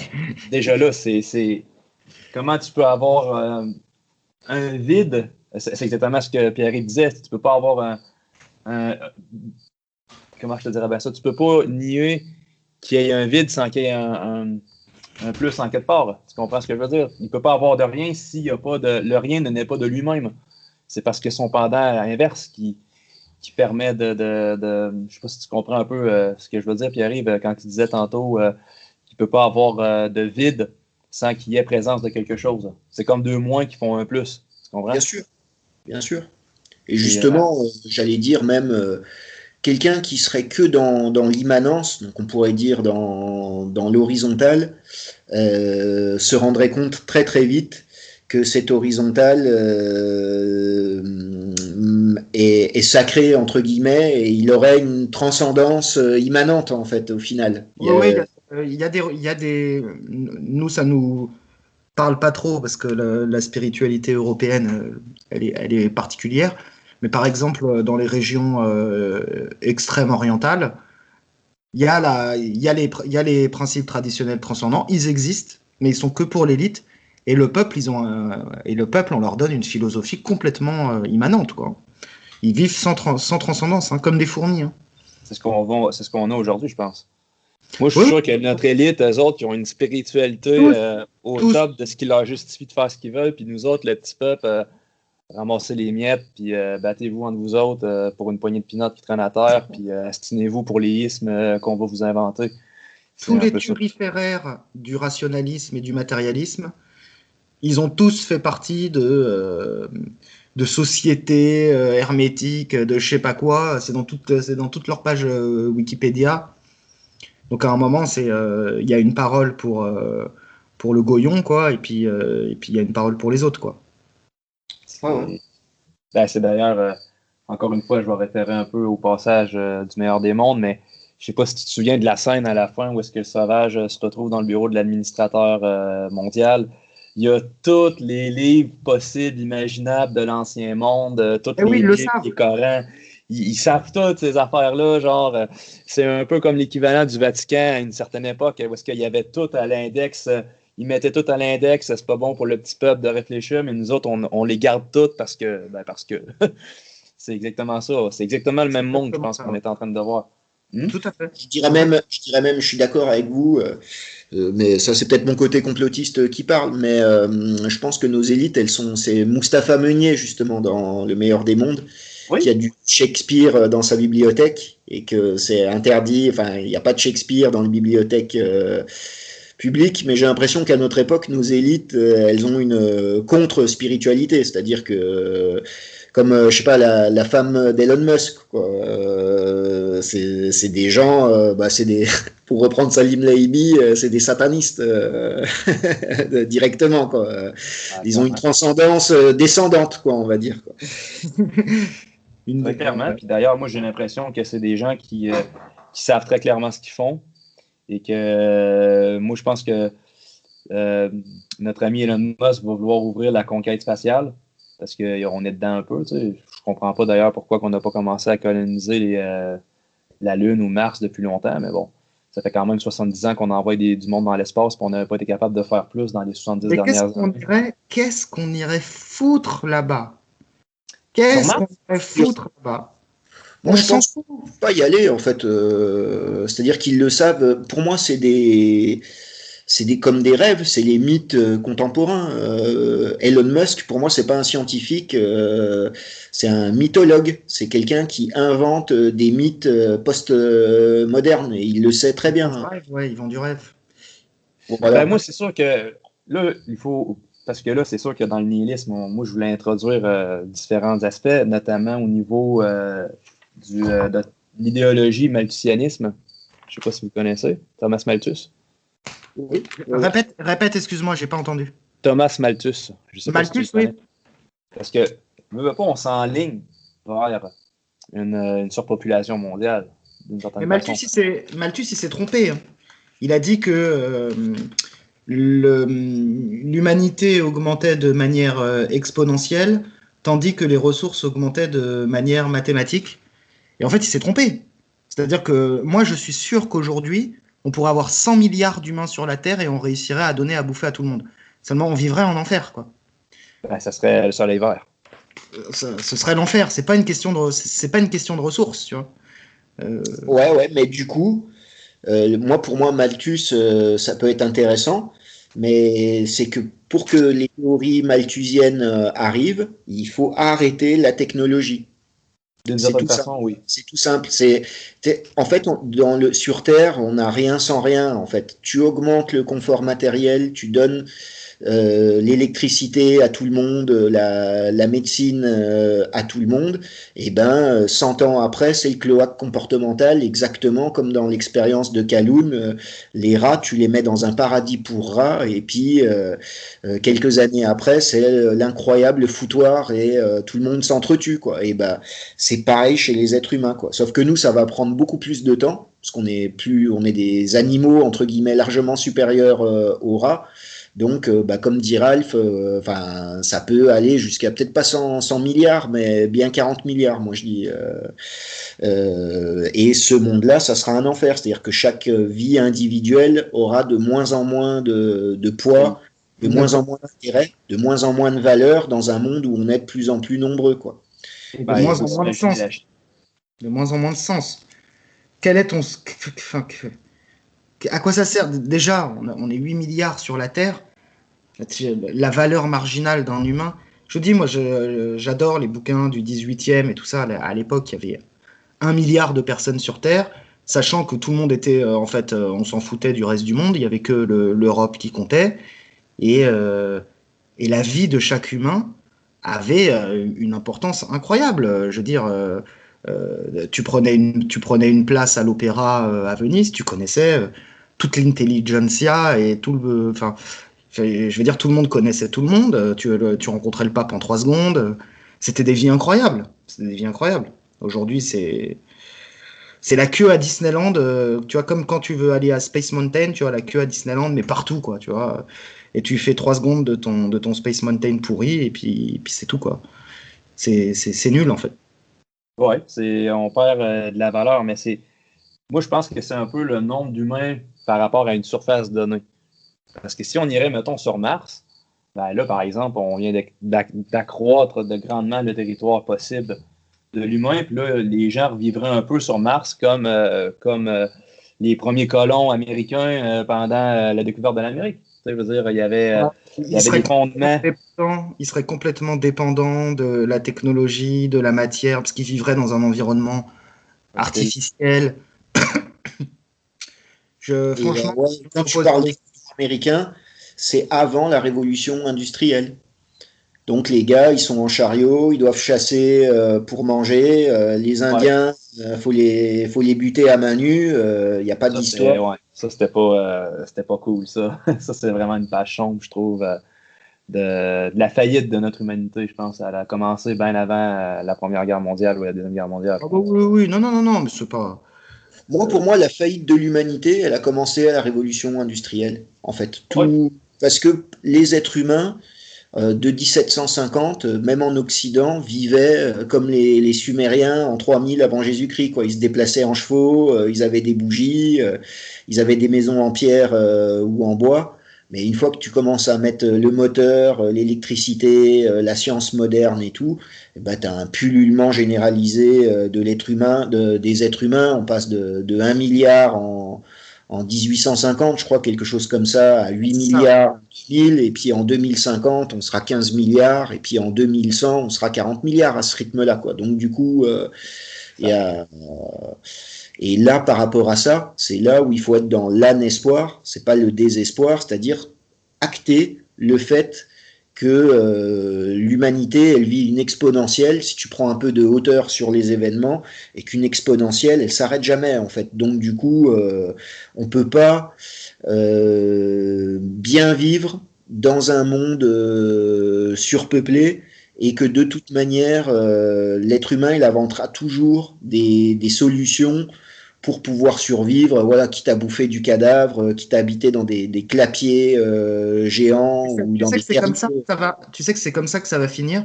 Ça va finir que tous les cadavres humains vont servir, vont être récupérés, réutilisés pour fournir de l'énergie, pour refournir de la bouffe. Comme dans la C'est ça Matrice. l'écologie. C'est ça l'écologie. Comme dans la L'écologie. Matrice. Ouais, comme dans la matrice, mais c'est ça l'écologie, c'est de dire on récupère tout, on recycle tout, et comme ça on peut continuer à bourriquer et à bouffer comme des porcs, quoi. C'est C'est ça le dégueulasse. message écologique. Et c'est Mais ça le qui arrive. nihilisme. Le Toi, tu avais nihilisme, déjà parlé c'est de. ça. C'est une fuite en avant, sans but, sans objectif, à part de vivre comme des gros porcs et le plus tranquillement possible, mais jusqu'à notre autodestruction, quoi. Ouais, Et Hum. ben, notre généralisée. la chute de la colonie Ara, c'était un peu ça. Je pense que Calhoun y a arrêté son expérience parce que je pense qu'à un moment donné, le résultat faisait trop peur pour l'avenir. Mais il me semble, Pierre-Yves, tu avais déjà parlé de gens qui étaient très, très sérieux. Tu disais qu'ils étaient en train de travailler sur comment récupérer les cadavres des êtres humains pour en faire de la bouffe. À un moment Oui, donné, tu oui. avais déjà parlé de ça. Est-ce que tu pourrais sortir la référence de ça à un moment donné? Ça serait Moi, intéressant. je l'ai Je vu. sais que c'est en Suède. C'est une conférence en Suède, je sais plus d'un organisme mondialiste en fait. J'ai l'image en tête parce que j'ai vu la conférence où c'était un parterre de gens en costard et t'as un gars qui fait une conférence là-dessus sur le recyclage des cadavres pour en faire de la nourriture, quoi. Attends, Donc, t'imagines? si tu tapes cannibalisme, conférence, Suède, je suis sûr que c'est en Suède, et tu trouveras la référence. Là, je l'ai pas ici, quoi. Parce que T'imagines l'extraordinaire ressource qu'est l'humain? Si demain il y a 40 milliards d'humains sur Terre, il n'y a plus que des humains. Il y a un bouquin de Marceau comme ça, des recettes de cuisine. De toute façon, il n'y a plus rien à bouffer, il n'y a plus d'animaux, il n'y a plus rien. Donc finalement, bah, tout le monde, il n'y a plus que de l'humain. Donc finalement, on bouffe de l'humain, tu vois. Bah, c'est une extraordinaire ressource hein, pour celui qui voit le monde comme une ressource à exploiter au maximum. 8 milliards de corps, je sais pas si t'imagines quoi. Demain, 20 milliards de corps. Et d'ailleurs, je crois que sur Netflix ou dans le cinéma, enfin dans l'imaginaire collectif, on commence à nous faire rentrer des histoires de cannibalisme, ne serait-ce que par exemple avec l'imagerie du zombie, quoi. Hannibal Lecter, très bonne série d'ailleurs. C'est un peu spécial à dire, mais oui, mais pour répondre à ta question, Pierre-Yves, je pense que j'ai trouvé la personne, c'est un scientifique suédois du nom de Magnus Söderlund. Ouais, ouais, non, mais c'est pas n'importe qui. Et moi, l'information, je l'avais vue, elle avait été tweetée sur le Twitter de Laurent Alexandre, qui est toujours dans les bons coups, tu vois. Et, Ouais, ouais. et voilà. Donc super l'avenir que nous réserve le cloaque comportemental, c'est un peu ça. Après, on peut s'imaginer qu'il se passera quelque chose qui fait que ça s'en ira, mais ça, c'est croire en la providence, tu vois. Et Oh. on vit Un pas de. astéroïde qui vient cogner. Tu crois en la providence, tu vis ta vie, tu vis un rêve, tu vis dans un rêve en fait. La providence, tant mieux si elle arrive, mais tu peux pas compter là-dessus, tu vois. Mais moi, j'étais un peu un fanatique, ben pas un fanatique, mais j'étais fan quand j'étais jeune de science-fiction. Puis, je sais pas si vous connaissez un peu la suite de jeux vidéo StarCraft. Pas Pas si- du tout là, je suis pas du tout jeu vidéo, moi. Non. Non, moi En non tout plus. cas, c'est un monde exactement tel qu'on est en train de le décrire. Des gens qui sont transhumanisme, à moitié cyborg, à moitié cannibalistes, débiles, Puis à un moment donné, il y a des gens qui sont riches, puis ils décident de faire fuck off, nous autres, on sauve le reste de l'humanité qui peut l'être sauvé, on construit un méga vaisseau, puis on sac notre camp dans l'espace, puis on va coloniser. Puis ça finit que c'est des humains qui se perdent en quelque part en route. Il y a toujours un défaut mécanique dans leur super vaisseau, qui finit qu'ils finissent dans une planète perdue au fin fond de l'univers, puis ils recommencent un autre cycle de l'humanité, genre. Ouais, mais pourquoi pas? Pourquoi pas? Moi, je crois pas en ce genre de scénario. Non, et puis d'ailleurs, c'est plus ou moins une image de notre monde qui est déjà réalisée, hein, parce que nos super élites, ils doivent habiter dans des grosses maisons à la campagne avec de l'espace, par exemple, et ils doivent avoir des maisons avec des puits. Ils savent très bien la valeur des choses. Ils savent très bien que l'eau, la pierre, les choses simples, c'est ce qui va coûter le plus cher dans les années à venir. Et eux, ils investissent là-dedans et ils se protègent des peuples complètement dégénérés et qui vont maintenir dans leur dégénérescence, parce que, comment il s'appelait, c'était Berzinski qui parlait de Tititainment, quoi. Donc c'est le sein titise, c'est le sein maternel réconfortant, et le tainment, c'est entertainment. Donc en gros, c'est du pain et des jeux, quoi. C'est du sexe et du divertissement. Et pendant ce temps-là, je pense que nos élites, par contre, se protègent, quoi. Ça, j'en suis sûr et certain. Enfin, en tout cas, comment il s'appelle le physicien écologiste que tu peux pas te sentir là? Avec les cheveux longs. Barrault, Aurélien Barrault. Aurélien Barrault. Aurélien Barrault, il avait été invité dans une conférence où il y avait que des, mais c'est même plus des millionnaires, quoi. Si tu veux, c'est des gens, ils sont blindés à la race. Et c'était une conférence qui parlait du climat, donc il avait été invité, tu vois. Et il raconte que ils se font tous des bunkers, ils sont tous en mode survivaliste de ouf, ils ont tous ils se préparent tous des baraques en autosuffisance et compagnie, et que c'est la grande mode dans l'Uber class, on dit ça? Dans le monde anglo-saxon, là, c'est le survivaliste de la carte bleue. Dans le monde anglo-saxon, je pense pas qu'un Bernard Arnault fasse ce genre de truc, mais dans le monde anglo-saxon, en tout cas, ils sont tous dans ce délire. Oh oui, c'est très en mode. Raison, moi je ferais pareil, hein. Franchement, moi je ferais exactement pareil. Ouais. Et parce que eux, ça rejoint ce que je disais, eux c'est des nihilistes actifs, les super riches de l'hyperclasse, quoi. Ils bossent pour leur famille et pour leurs potes, quoi. Et les autres gens. Justement, je voulais revenir là-dessus sur l'idée que ce qu'on appelle les élites. Moi j'en ai marre de ces mots-là. C'est trop connoté, il y a tellement de cons qui parlent avec ce vocabulaire, donc ça me fait chier de l'utiliser, mais vous voyez bien de quoi je veux parler. À un moment, quand tu atteins un certain... Sinon, on parle plus. Si on pensait à tous les mots utilisés par des connards, on se remet à grogner, quoi. Non, mais qu'est-ce que je veux dire? Oui, l'idée que l'Uber class, elle n'est pas nihiliste. Elle a des croyances et elle a des objectifs et elle a un monde qu'elle imagine et qu'elle aimerait voir advenir. D'ailleurs, bon, ils ont peut-être pas tous le même, hein, mais je pense que quand tu atteins un certain niveau de pouvoir, quand tu pèses des milliards, quand déjà tu perds complètement pied avec le réel, hein, je pense que tu dois te prendre pour un demi-dieu, hein, quand en un claquement de doigts, tu fais bouger 150 000 personnes, que tu influences les informations, les choses comme ça, je pense que tu marches sur l'eau, en fait, tu quittes terre un petit peu. Et je pense que cette position fait qu'ils sont messianistes tous, en fait. C'est obligé. Oui. À un moment, quand tu es Elon Musk, tu te dis, putain, je pèse tellement lourd, moi, plus tard, le futur, je le vois comme ça, et t'œuvres pour qu'il soit comme ça, en fait. Oui. Ce que tu dis, Soros, il le dit clairement. Hein, lui. Oui, tout à fait, mais c'est l'idée de dire, oui, les élites, elles croient en quelque chose, elles ont un projet. Bah, bien sûr, quand tu pèses des milliards et que t'as les couilles plaquées or et que en un battement de cils, tu fais s'écrouler tous les marchés du monde où tu fais 1000 millionnaires, ben à un moment t'es messianiste, tu te prends pour un prophète, quoi. C'est obligé. Je pense que la seule chose qui inquiète ces gens-là, c'est l'idée de mourir un jour. Oui, Moi, c'est là que le transhumanisme embarque. c'est-à-dire que moi, je dis pas qu'un riche est forcément mauvais, ce serait débile de dire ça.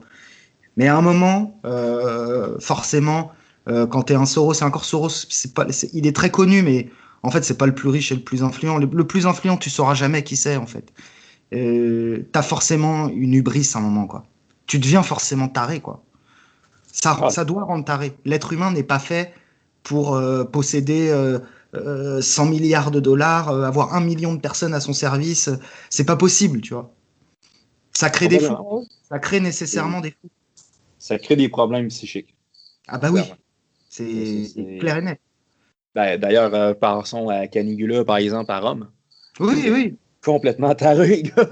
Mais aujourd'hui, Caligula, c'est un dirigeant de start-up de 23 ans qui a réussi à lever 15 millions de fonds.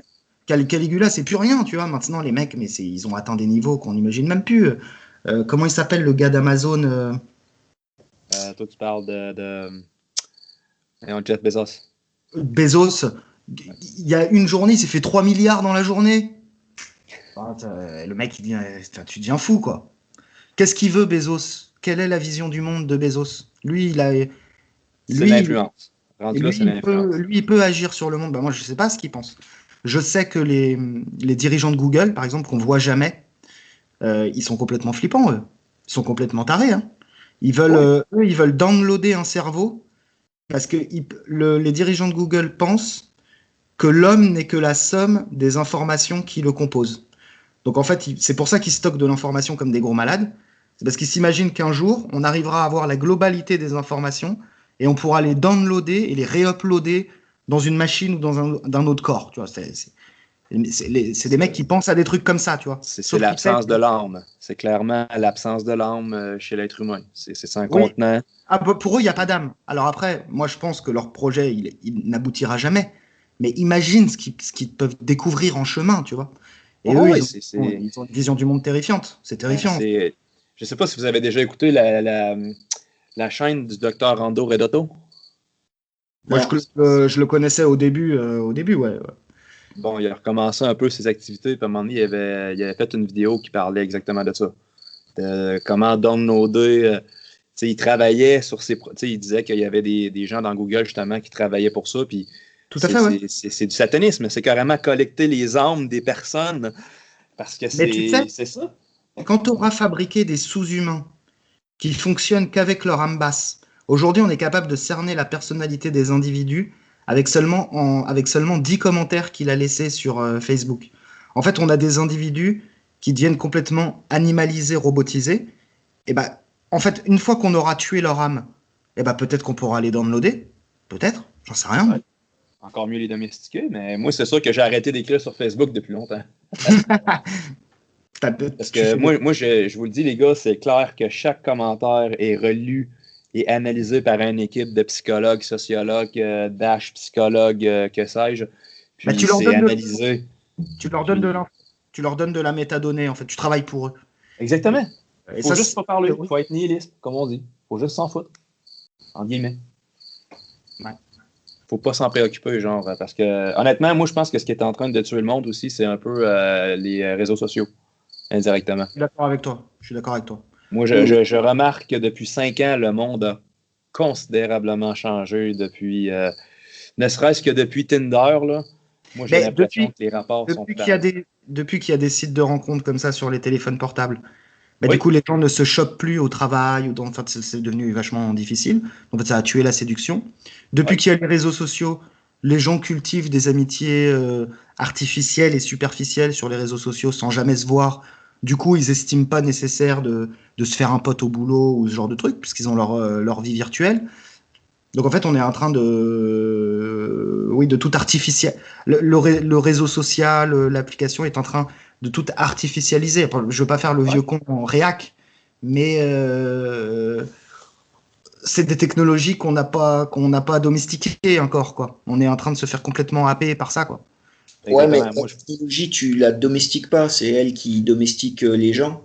La technologie change les gens. La technologie change les gens. Et en fait, tout ce qu'on dit, c'est que c'est des gens, tu sais, c'est comme, je sais pas, quelqu'un qui serait, tu sais, c'est un peu comme La Grande Bouffe, le film La Grande Bouffe, en fait, pour moi, les réseaux sociaux.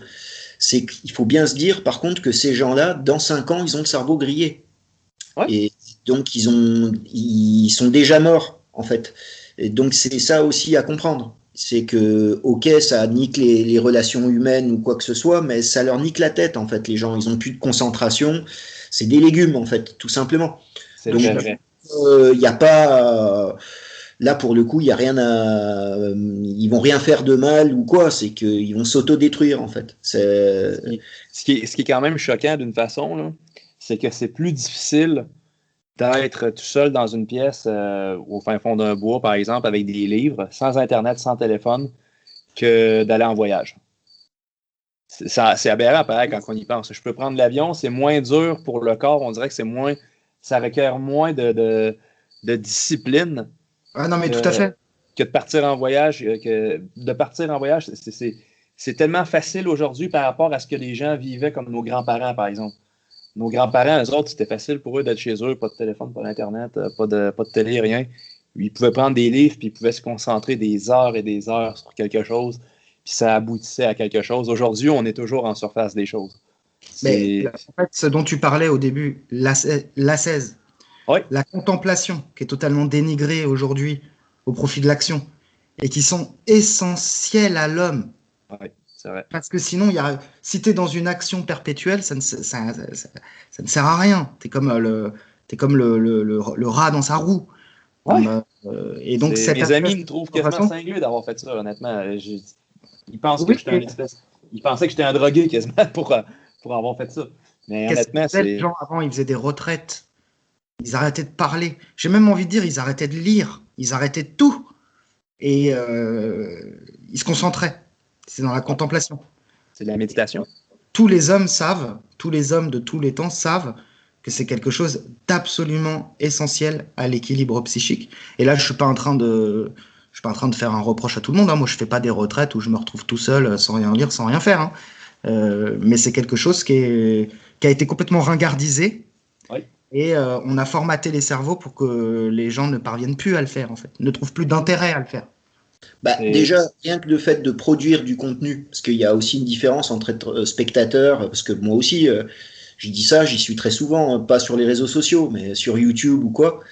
Mais pour créer du contenu, à un moment donné, il faut quand même se concentrer, réfléchir à ce que tu vas dire, à ce que tu vas faire. Donc déjà, tu fais quand même un exercice. Mais après, c'est les gens qui gobent tout, tu sais, qui regardent des vidéos, Maintenant, tu sais, genre le format, c'est des vidéos de pas plus de 5 minutes. Parce qu'après plus de 5 minutes, même des vidéos de merde, hein, les gens, ils ont plus les capacités de rester devant plus de 5 minutes. Mais ça veut dire, ça, ce que je suis en train d'expliquer, c'est que dans 5 ans, dans 10 ans, les vidéos, elles dureront 1 minute. Et après, elles dureront 30 secondes. C'est-à-dire que là, et c'est pas récupérable. Ce que tu perds en neurones, ce que tu perds en capacité de concentration, tu le récupères plus jamais, en fait. Parce que les muscles, à force de lire, ça revient. Ça revient. Honnêtement, non, que... c'est jamais perdu. Enfin, s'il y a peut-être des individus chez qui c'est totalement perdu, en fait. C'est comme le sport. C'est comme le sport. Quand on court, mettons, plus on est jeune, plus on est mieux. Je veux dire, plus on a nos pleines capacités. Mais si on vieillit et on ne fait pas de sport, on bouffe du McDo toute la journée, à un moment donné, à 60 ans, à recommencer à courir, ça va devenir compliqué. Hein? C'est la même chose avec la lecture ou l'esprit, je pense. Et comme disait Pierre-Yves, ces nouvelles vidéos là, qui durent 5 minutes, avec le ton vachement haché, tu sais, ils coupent tous les blancs. Les mecs parlent, il y a 40 morceaux dans la même vidéo, il y a 25 images de Risita, ces images, en fait, pour capter l'attention de l'auditeur, quoi. Et surtout pour ne rien dire, tu vois, la pensée la plus plate possible, tout tourner au ridicule, tout tourner au comique. Moi, franchement, des fois, j'ai vraiment la haine d'être sur YouTube, quoi. Parce que moi, je m'en fous. Tu sais, c'est comme parce que je suis assimilé à des gens de YouTube, tu vois. Mais moi, j'encule YouTube, tu vois. C'est comme si j'avais un blog et que du coup, on m'assimilait à des gens qui avaient un blog. Mais non, c'est tout. Moi, j'ai fait des trucs en vidéo, tu vois. J'ai rien à voir avec toute cette chiasse, quoi. Et franchement, c'est abject. Franchement, c'est abusé. C'est un espace de partage d'informations, de vidéos, et non pas se créer une personnalité. Non, mais tu sais, il y a eu les grandes idées Internet qui allaient libérer l'humanité. Je dis pas que ça l'a pas fait à l'échelle individuelle. Il y a des gens qui ont eu accès à plein d'informations et qui en ont tiré le meilleur. Mais dans l'énorme majorité, ce qu'ils regardent sur Internet, c'est pas mieux que Hanouna, hein. C'est pas mieux que le journal de TF1, hein. C'est pas mieux que BFM, hein. C'est Non. incroyablement de la merde. Et là, c'est de la merde que les gens se sont choisis eux-mêmes, quoi. Ils peuvent pas dire que les médias dominants, de manière totalitaire, leur imposent un contenu pour se laver le cerveau. Ils sont dans l'auto-lavage de cerveau, quoi. Moi, Ouais, ça me fait exactement. penser tout ça, parce que c'est vrai qu'il y a eu une accélération ces 5 dernières années, mais moi, c'était justement ce nihilisme, le fait de tout, comment on dit, de prendre ça à la légère avec de l'ironie, c'est, tu sais, Canal+, l'humour Canal+, le petit journal, tout ça. Ça, il y a eu un décalage, tu vois ce que je veux dire? C'était comme si c'était cool de s'en foutre de tout, en fait. Ouais, Et ça, c'est le cynisme. Ça, c'est le pur cynisme, en fait. L'humour, esprit canal. Et aujourd'hui, bah, tout le monde produit les mêmes merdes, en fait. Chaque fois que je vois un nouveau YouTuber, j'ai l'impression que c'est une copie conforme de l'autre, sauf que il va prendre un petit créneau, comme les startups qui vont toujours essayer de trouver le micro-créneau à financiariser qui n'était pas financiarisé avant. Et bah, les youtubeurs, ils vont prendre la partie de cerveau disponible qui n'avait pas été encore squattée par des conneries. Et puis les gens s'abrutissent de débilité, quoi, Wow. en Il y a même permanence. des ça maintenant. On parle de captologie, hein. La science pour capter l'intention. Ah, mais ça, L'attention. moi, je te Le dis que ça, putaclic. en fait, c'est la première chose sur lesquelles ont bossé les gars qui ont commencé à penser sérieusement, de manière scientifique, l'ingénierie sociale. Parce que l'ingénierie sociale existe depuis toujours. Mais Ouais, les ouais. premiers qui ont commencé à le penser de manière structurelle et scientifique, c'est la première chose à laquelle ils ont travaillé. Les bruits qui captent notre attention. Les lumières qui captent notre attention. On s'en rend pas compte quand on regarde BFM. Moi, je regarde plus, j'ai plus la télé. Quand je mate 5 minutes de BFM parce que je suis en train de bouffer un kebab, il y a BFM dans le kebab, ou que je suis chez un ami, en fait, je sors, j'ai l'impression de m'être fait exorciser, quoi, tu vois. C'est vrai. C'est Je comprends. les bruits, les lumières, le ton, c'est horrible. D'ailleurs, il faut arrêter de regarder ces conneries. J'ai un gars, je vais pas citer son nom par, euh, par respect, parce que je trouve qu'il est très intelligent, mais c'est un gars, il passe sa vie sur YouTube à commenter tel expert qui a parlé sur BFM, tel intervenant qui a parlé sur BFM, tel truc, et il devient fou, en fait, il est en train de se rendre fou lui-même, tu vois. Éteins cette putain de télé, tu n'en as rien à foutre. Nihilisme, ça changera rien au monde que tu regardes BFM ou que tu le regardes pas, tu vois. Ouais, ouais. Et ça rejoint ce que je disais tout à l'heure, tu sais, sur je suis Charlie ou je ne suis pas Charlie.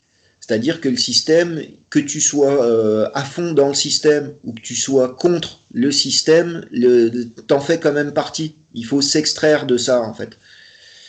Complètement, complètement. Les gens qui sont réactionnaires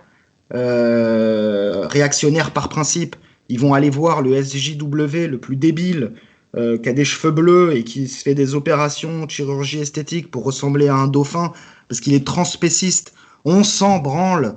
C'est pas la peine d'aller partager sa vidéo et d'en faire un commentaire intellectuel. Ne le regardez pas. Il n'existe pas. Le moment où vous le regardez, le moment où vous le regardez, où vous réagissez, vous vous êtes pourri. C'est vous que vous vous êtes pourri vous-même. Voilà. Ouais, ouais. Oui, c'est exactement ça. C'est la société du spectacle. Et c'est la même chose pour les SJW qui vont regarder les gros droitards dégueulasses et qui vont aller essayer d'aller chercher la petite phrase parce que les droitards ils sont tout aussi cons que les SJW et c'est la même chose en fait, c'est la même dynamique. De toute façon, c'est des inversions mimétiques, tout ça. C'est des gens en souffrance existentielle. C'est des gens qui vivent en réaction les uns des autres. Tu vois, c'est comme tu sais un animal qui a un poison et qui mange un autre animal et donc l'animal il va développer une capacité à résister au poison. Donc l'autre, il va fournir un poison toujours plus puissant. Et à la fin, on se retrouve avec... ça existe, hein, des méduses, elles te piquent. 1 millilitre de leur venin, ça peut tuer 1 milliard de personnes. Tu vois, on se retrouve avec des machins comme ça, quoi. Et en fait, il faut juste sortir de la roue, sortir de cette roue, quoi. C'est ça le nihilisme aussi. Moi, personnellement, ça fait au moins 5 ans que j'ai pas la télé. Puis à chaque fois que je m'en vais un peu comme visiter mes parents ou des fois il y a TVA, là, nous autres, je parle pas de la taxe en France, là, mais je parle du bulletin de nouvelles. Puis à chaque fois, je regarde ça puis je me dis c'est épouvantable que les gens s'informent avec pareille merde. C'est incroyable de voir comment que les gens vont vraiment écouter ce genre de journaliste-là, condescendant, fendant, qui fait appel à l'émotivité et à l'esprit grégaire. Puis, d'ailleurs, à un moment donné, je suis tombé sur une entrevue avec Didier Raoult, puis un autre gars là, à BFM, je me souviens plus trop c'était quoi son nom, mais le journaliste, vraiment, il voulait quasiment y faire dire au professeur Didier qu'il avait tué du monde. On a tué combien de personnes avec l'intervention des médecins? Le doc, à un moment donné, il finissait par péter un câble. Il disait, regarde, t'arrêtes d'employer ces mots-là parce que tu sais très clairement qu'on n'a pas tué personne. Tu sais. Mais c'est exactement ce genre d'informations-là que les gens écoutent. Puis ils croient ça. Raoult, c'est comme Charlie. Qu'est-ce qu'on y connaît, nous, à l'hydroxychloroquine de mon cul? Pourquoi on rentre dans ce débat? Mais et les gens pensent qu'ils en ont quelque chose à foutre, quoi, tu vois. Et ça, ils pensent à ça. Toi, Ralph, je m'en fous. Autant, tu parlais de l'interview de Pujadas, qui était incroyable, c'est vrai. Ou de Bourdin, Jean-Jacques Bourdin. Ouais, exactement. Moi, je peux pas croire qu'un journaliste de même n'a pas perdu sa job. Je voyais un boomer dégueulasse qui s'appelait Bourdin et un boomer dégueulasse qui s'appelait Raoult, hein, en fait. Voilà. Moi, ça me donne juste des envies de meurtre et c'est tout ce que ça fait, quoi. Donc, je m'épargne ça, quoi. Je voyais un pro-américain face à un pro-chinois. Voilà. Je ne saurais pas choisir lequel des deux systèmes, parce qu'on va nous le faire choisir, je pense, dans l'avenir. On nous fera choisir entre la Chine et les États-Unis dans la future guerre qui s'annonce, qui est déjà là, mais qui sera de plus en plus présente. Et là, c'est un peu comme au début de la Deuxième Guerre mondiale. Si tu étais anticommuniste, alors tu étais assimilé, donc tu étais pour Hitler, ou si tu étais anti-Hitler, tu étais pro-communiste. Alors que moi, quelqu'un comme moi, je me serais retrouvé là. Mais pour moi, c'est deux systèmes que je déteste. Et c'est ça qui est énervant, c'est qu'on t'oblige à choisir un camp, quoi. Ouais. Et il faut s'en extraire. Je pense, par contre, ça c'est pas très optimiste ce que je vais dire, mais d'avoir la position là que je tiens fait qu'au bout d'un moment, tu as une balle dans la tête où tu finis au goulag en fait directement en fait, parce que tu seras obligé de choisir un camp en fait. C'est ça la guerre, c'est quand tu es obligé de choisir un camp. Et les anti-Raoult quoi. Alors c'est la destruction de l'individualisme, de l'individualité. Tu dois t'oublier pour embarquer dans une course commune. Puis d'aller buter le voisin, pourquoi? Parce que, puis on s'en branle. C'est parce que tu l'as entendu dire, c'est tout. La guerre, c'est quand on te laisse plus le choix de t'en foutre, justement. Ouais. Le choix, on l'a encore quand même aujourd'hui. C'est très dur, parce qu'en fait, on est très influencé, parce qu'en fait, chacun porte notre croix, on doit quand même bosser, on doit quand même supporter pas mal de débiles, mais on peut quand même faire le choix de s'en branler, tu vois. Personne viendra nous emmerder chez nous. Mais il y a des moments dans l'histoire où t'as plus le droit, en fait. Si tu t'en fais un collabo, et on pense que ça arrive. Tu sais, c'est plus, mettons, moi, mon pays, personnellement, c'est les gens que je connais, c'est les gens de mon village, c'est ma famille, tu comprends? Puis je pense que si tout le monde commence à réfléchir comme ça, t'en auras rien à foutre du gars de tel autre pays qui vend son bleu plus cher à l'autre gars d'à côté, ou que tu comprends ce que je veux dire. C'est quand les gens sont... je pense que c'est un peu ce que... Moi, j'ai un peu la même vision que Charles Robin avait, c'est que la politique, c'est juste de prendre soin des gens autour de toi. Puis avant de commencer à penser à voter ou de parler de Macron, commence donc par parler à ton propre voisin, man. Ça disais tout à l'heure, sur l'individualisme bien compris. Je veux dire, c'est pas être auto-centré, mais c'est tu t'occupes de toi, tu t'occupes de tes proches, de ta famille élargie, de ta bande de potes élargie, avant de commencer à parler de politique à l'échelle d'un pays, et même maintenant c'est à l'échelle internationale. Donc là, on n'a aucun poids là-dessus. Rien, mais on pèse rien. Et surtout, parce que je pense qu'on va pas tarder à rendre l'antenne, ne pas se laisser aller au désespoir. Il y a quand même des choses à faire dans l'existence, quoi. Il y a la nature qui est magnifique. Il y a des tas de choses à découvrir sur nous-mêmes. On n'a pas besoin d'aller sur Mars. On a en nous un univers infini qu'on peut aller découvrir. On peut faire des enfants. On peut aimer, on peut faire plein de trucs. Ça aussi, c'est un piège. Le désespoir est un piège. Un truc aussi, c'est d'être producteur plutôt que spectateur. Je sais pas, t'aimes bien les jeux vidéo de guerre, bah, va passer ton permis de port d'armes, va tirer sur des vraies cibles. C'est comme ce que je te disais, la personne qui va regarder. Exactement. Moi, je ne vis pas dans la simulation. Ta chaîne YouTube produit des choses. En fait, déjà, et ça vide l'esprit. Et quand on est dans l'action, eh ben, on réfléchit plus à est-ce que je suis désespéré ou est-ce que je suis plein d'espoir. Ou alors inventer des nouvelles utopies politiques. Tu vois, c'est des choses toutes bêtes, c'est de faire les choses déjà. Oui, exactement. On est des faiseurs, on n'est pas des. Moi, je pense que c'est un peu ça, c'est que la plupart des gens, comme par exemple, on parlait tantôt du HDW ou du Black Lives Matter, Antifa, peu importe. C'est tous des gens, même masculinistes, je pense que tu les as déjà connus aussi, ces gens-là, Ralph, ou le MGTOW, ou peu importe. Mais je veux dire, c'est tous des gens qui vivent dans les villes. C'est tout du monde qui vit dans les villes qui n'ont pas les moyens de faire rien. Ouais, c'est tous des gros PD refoulés aussi. Hein. Mais bon, ça c'est un autre problème. C'est un autre problème. Me lance pas sur les masculinistes parce que dans le genre, alors eux, dans le genre fin de race humaine, c'est là que j'en ai croisé le plus. Hein. Eux, c'est vraiment, bah tu vois le désespoir. Oh, on peut plus vivre comme les couples bourgeois du 19e siècle. Ah bah on va se laisser mourir alors. Mais nique ta mère, crève. Il y en a qui sont. Il y en a qui. Mais moi, je suis convaincu que c'est un peu ça, un peu le problème du cloaque comportemental. C'est que quand ces gens-là, tu les prends, tu les mets en campagne, ils n'ont déjà même pas la même vision de la vie. Ils vont regarder qu'ils ont de l'espace autour d'eux, puis ils ont plein de choses à faire.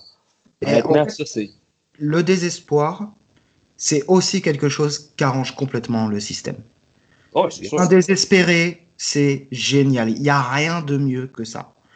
Il va pas consommer du Joule, il va pas consommer du rap qui fait plaisir, il va consommer du rap conscient, triste, conspirationniste. Il va pas consommer des vêtements colorés, il va consommer des vêtements dark. C'est de la merde, c'est de la merde. Franchement, si l'expérience de l'existence vous inspire le désespoir, alors même que c'est absolument stupéfiant, c'est qu'il y a un problème, c'est que vous vous êtes fait niquer. Vous vous êtes fait niquer quelque part. Vous êtes en train de vous faire mettre. Parce que normalement, il n'y a pas de désespoir. La vie est incroyable. Ben, écoute, c'est exactement ça. Puis le COVID, c'est le dernier produit inventé du système pour instaurer le désespoir. Encore plus, ça. Oui. Moi, je pense que c'est un peu ça. Ça fait partie du projet. Comme on disait, ça fait sûrement partie d'un projet d'analyse. Faites abstraction de toutes ces conneries. Oui, il y a un projet totalitaire, totalisant, affable de l'humanité. Oui, ça existe. On n'y peut rien. N'en ayez juste rien à branler, quoi. Rien à branler. De toute façon, c'est tout ce que vous pouvez faire. Oui, exactement. C'est de faire des choses. C'est de créer des choses, c'est de s'émanciper en tant qu'homme, de prendre un sac à dos puis d'aller dans les montagnes à entendre crier les loups. Ça, c'est magnifique. Ouais. Ça, c'est vraiment. Honnêtement, je recommande ça, mais je pense qu'il n'y a plus grand loup en France. Hein. Ah, bah, par exemple, c'est quoi, pour finir sur une petite touche d'espoir et de conseil, c'est quoi vos petits projets pour l'avenir? J'en sais rien, un truc pour kiffer, quoi. Qu'est-ce que vous vous êtes prévu? Pierre-Yves? Tu parles de. Rien, Moi, je pense que ça serait d'aller voir ailleurs. D'aller voir ailleurs dans un pays moins con que la France. Je trouverais une autre forme de connerie humaine, puisque moi je suis un peu misanthrope. mais voir si l'herbe elle est plus verte ailleurs, quoi. Sans me faire justement d'illusions, sans être dans l'espoir ou le désespoir. Mais personnellement, je sens que je vais péter un câble si je reste trop longtemps en France et j'ai envie de trouver un endroit tranquille pour finir mes jours paisiblement, entouré de gens sérieux. Je l'ai dit, Pierre, viens-t'en au Canada. Peut-être, pourquoi pas. J'ai été vachement tenté par le Canada à une époque. Ah ouais? J'avais recherché des boulots et tout ça, et dans mon domaine de spécialité, il y avait pas grand-chose. Je me voyais pas partir avec le sac à dos, trouver des petits jobs ou des trucs comme ça. Alors que je suis sûr que on peut se faire très vite des places au Québec quand on n'est pas trop con. Ben, au Québec, c'est dur. Honnêtement, ça dépend quelle ville. Moi, j'ai vraiment eu beaucoup de misère au Québec. C'est pour ça que moi, j'ai transféré dans le monde anglo-saxon. Beaucoup plus de possibilités, beaucoup plus d'avenir. Ouais. Mais c'est plus... comment je te dirais bien ça? Ça peut être plus rough, par exemple, dans le sens qu'il n'y a pas de... Il y a un tissu social, mais pas tant. Comme par exemple, des sans-abri ici, il y en a beaucoup. Là. Beaucoup plus que j'ai pu en voir au Québec, par exemple. Mais il y a beaucoup d'avenues.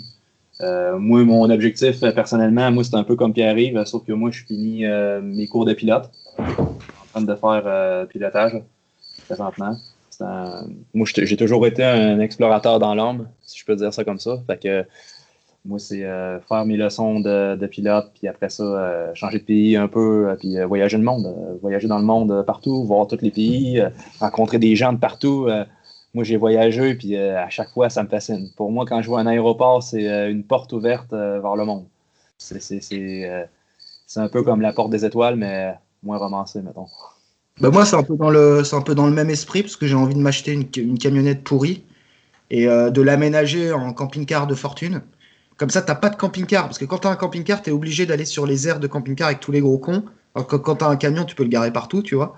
Et pour pouvoir bouger, me faire des nuits en forêt, bouger avec la petite, faire des trucs cool. Ouais, c'est un beau projet. Wow. Envie de voir un peu si l'herbe est plus verte, j'ai l'impression, quoi. Moi, c'est pour me faire des journées nature, en fait, loin de tout, avec mon petit truc un peu autosuffisant, tu vois, où je peux tenir une semaine tranquille, sans demander rien et que personne m'emmerde, surtout. Moi, mon rêve dans la vie, ça aurait été de pas bosser et que personne m'emmerde. Et j'ai raté mon coup. Ah ouais. Mais bon, c'est bien aussi. Il faut se confronter à la vie et j'allais dire mener à bien. On a tous plus ou moins des petits projets, des petites choses, des petits rêves, des petites passions. Tu vois, faut pas viser trop haut hein, aussi, Ouais, je je suis pense. d'accord. Mais le faire parce on regrettera toujours d'avoir pas fait les choses, mais on Voilà. regrette jamais et ça crée des décalages dans la vie et ça crée des opportunités qui peuvent nous permettre de même rebondir sur autre chose, rencontrer des nouvelles personnes, tout ça. Je pense qu'il faut arrêter d'être spectateur et de se prendre en main. Et quand je dis ça, c'est pas du développement personnel, c'est de mener à bien ce pourquoi on est fait, où on se sent, on se Ouais, sent utile, voilà quoi. les Se rêves, sentir. les rêves inaccessibles, c'est vraiment quelque chose qui est très cultivé aujourd'hui. On offre aux gens des rêves inaccessibles. Changer le monde, être la prochaine personnalité, gagner la Coupe du Monde de foot, mais on s'en branle en fait. Il faut avoir des Non, rêves. c'est pas important, ça. Ça, c'est Ben non, non, c'est nul. c'est toujours de vivre à travers le regard illusoire d'autrui. C'est nul, et puis en plus, bah, si ton rêve c'est de changer le monde, tu risques d'être très très très déçu. Alors que si ton rêve c'est d'aller, c'est de vivre en survie une semaine dans les bois pour tester ta résistance, si c'est ton rêve, tu vas pas être déçu, tu vas le faire, tu vois. Ouais, c'est des choses simples. Les choses simples. Voilà. Très, très cool. Est-ce qu'on se laisserait pas là-dessus, les copains? Ça marche. Moi, Ouais. je trouve ça très intéressant comme discussion. Ouais, Là, ouais, qui dans tous les sens, mais je pense que le sujet amenait ça forcément, quoi. Parce que le nihilisme, comme on l'a dit au début, on est tous plus ou moins le nihiliste de quelqu'un, quoi. Ouais, exactement. Puis, tu sais, Chouette moi, d'avoir cette discussion.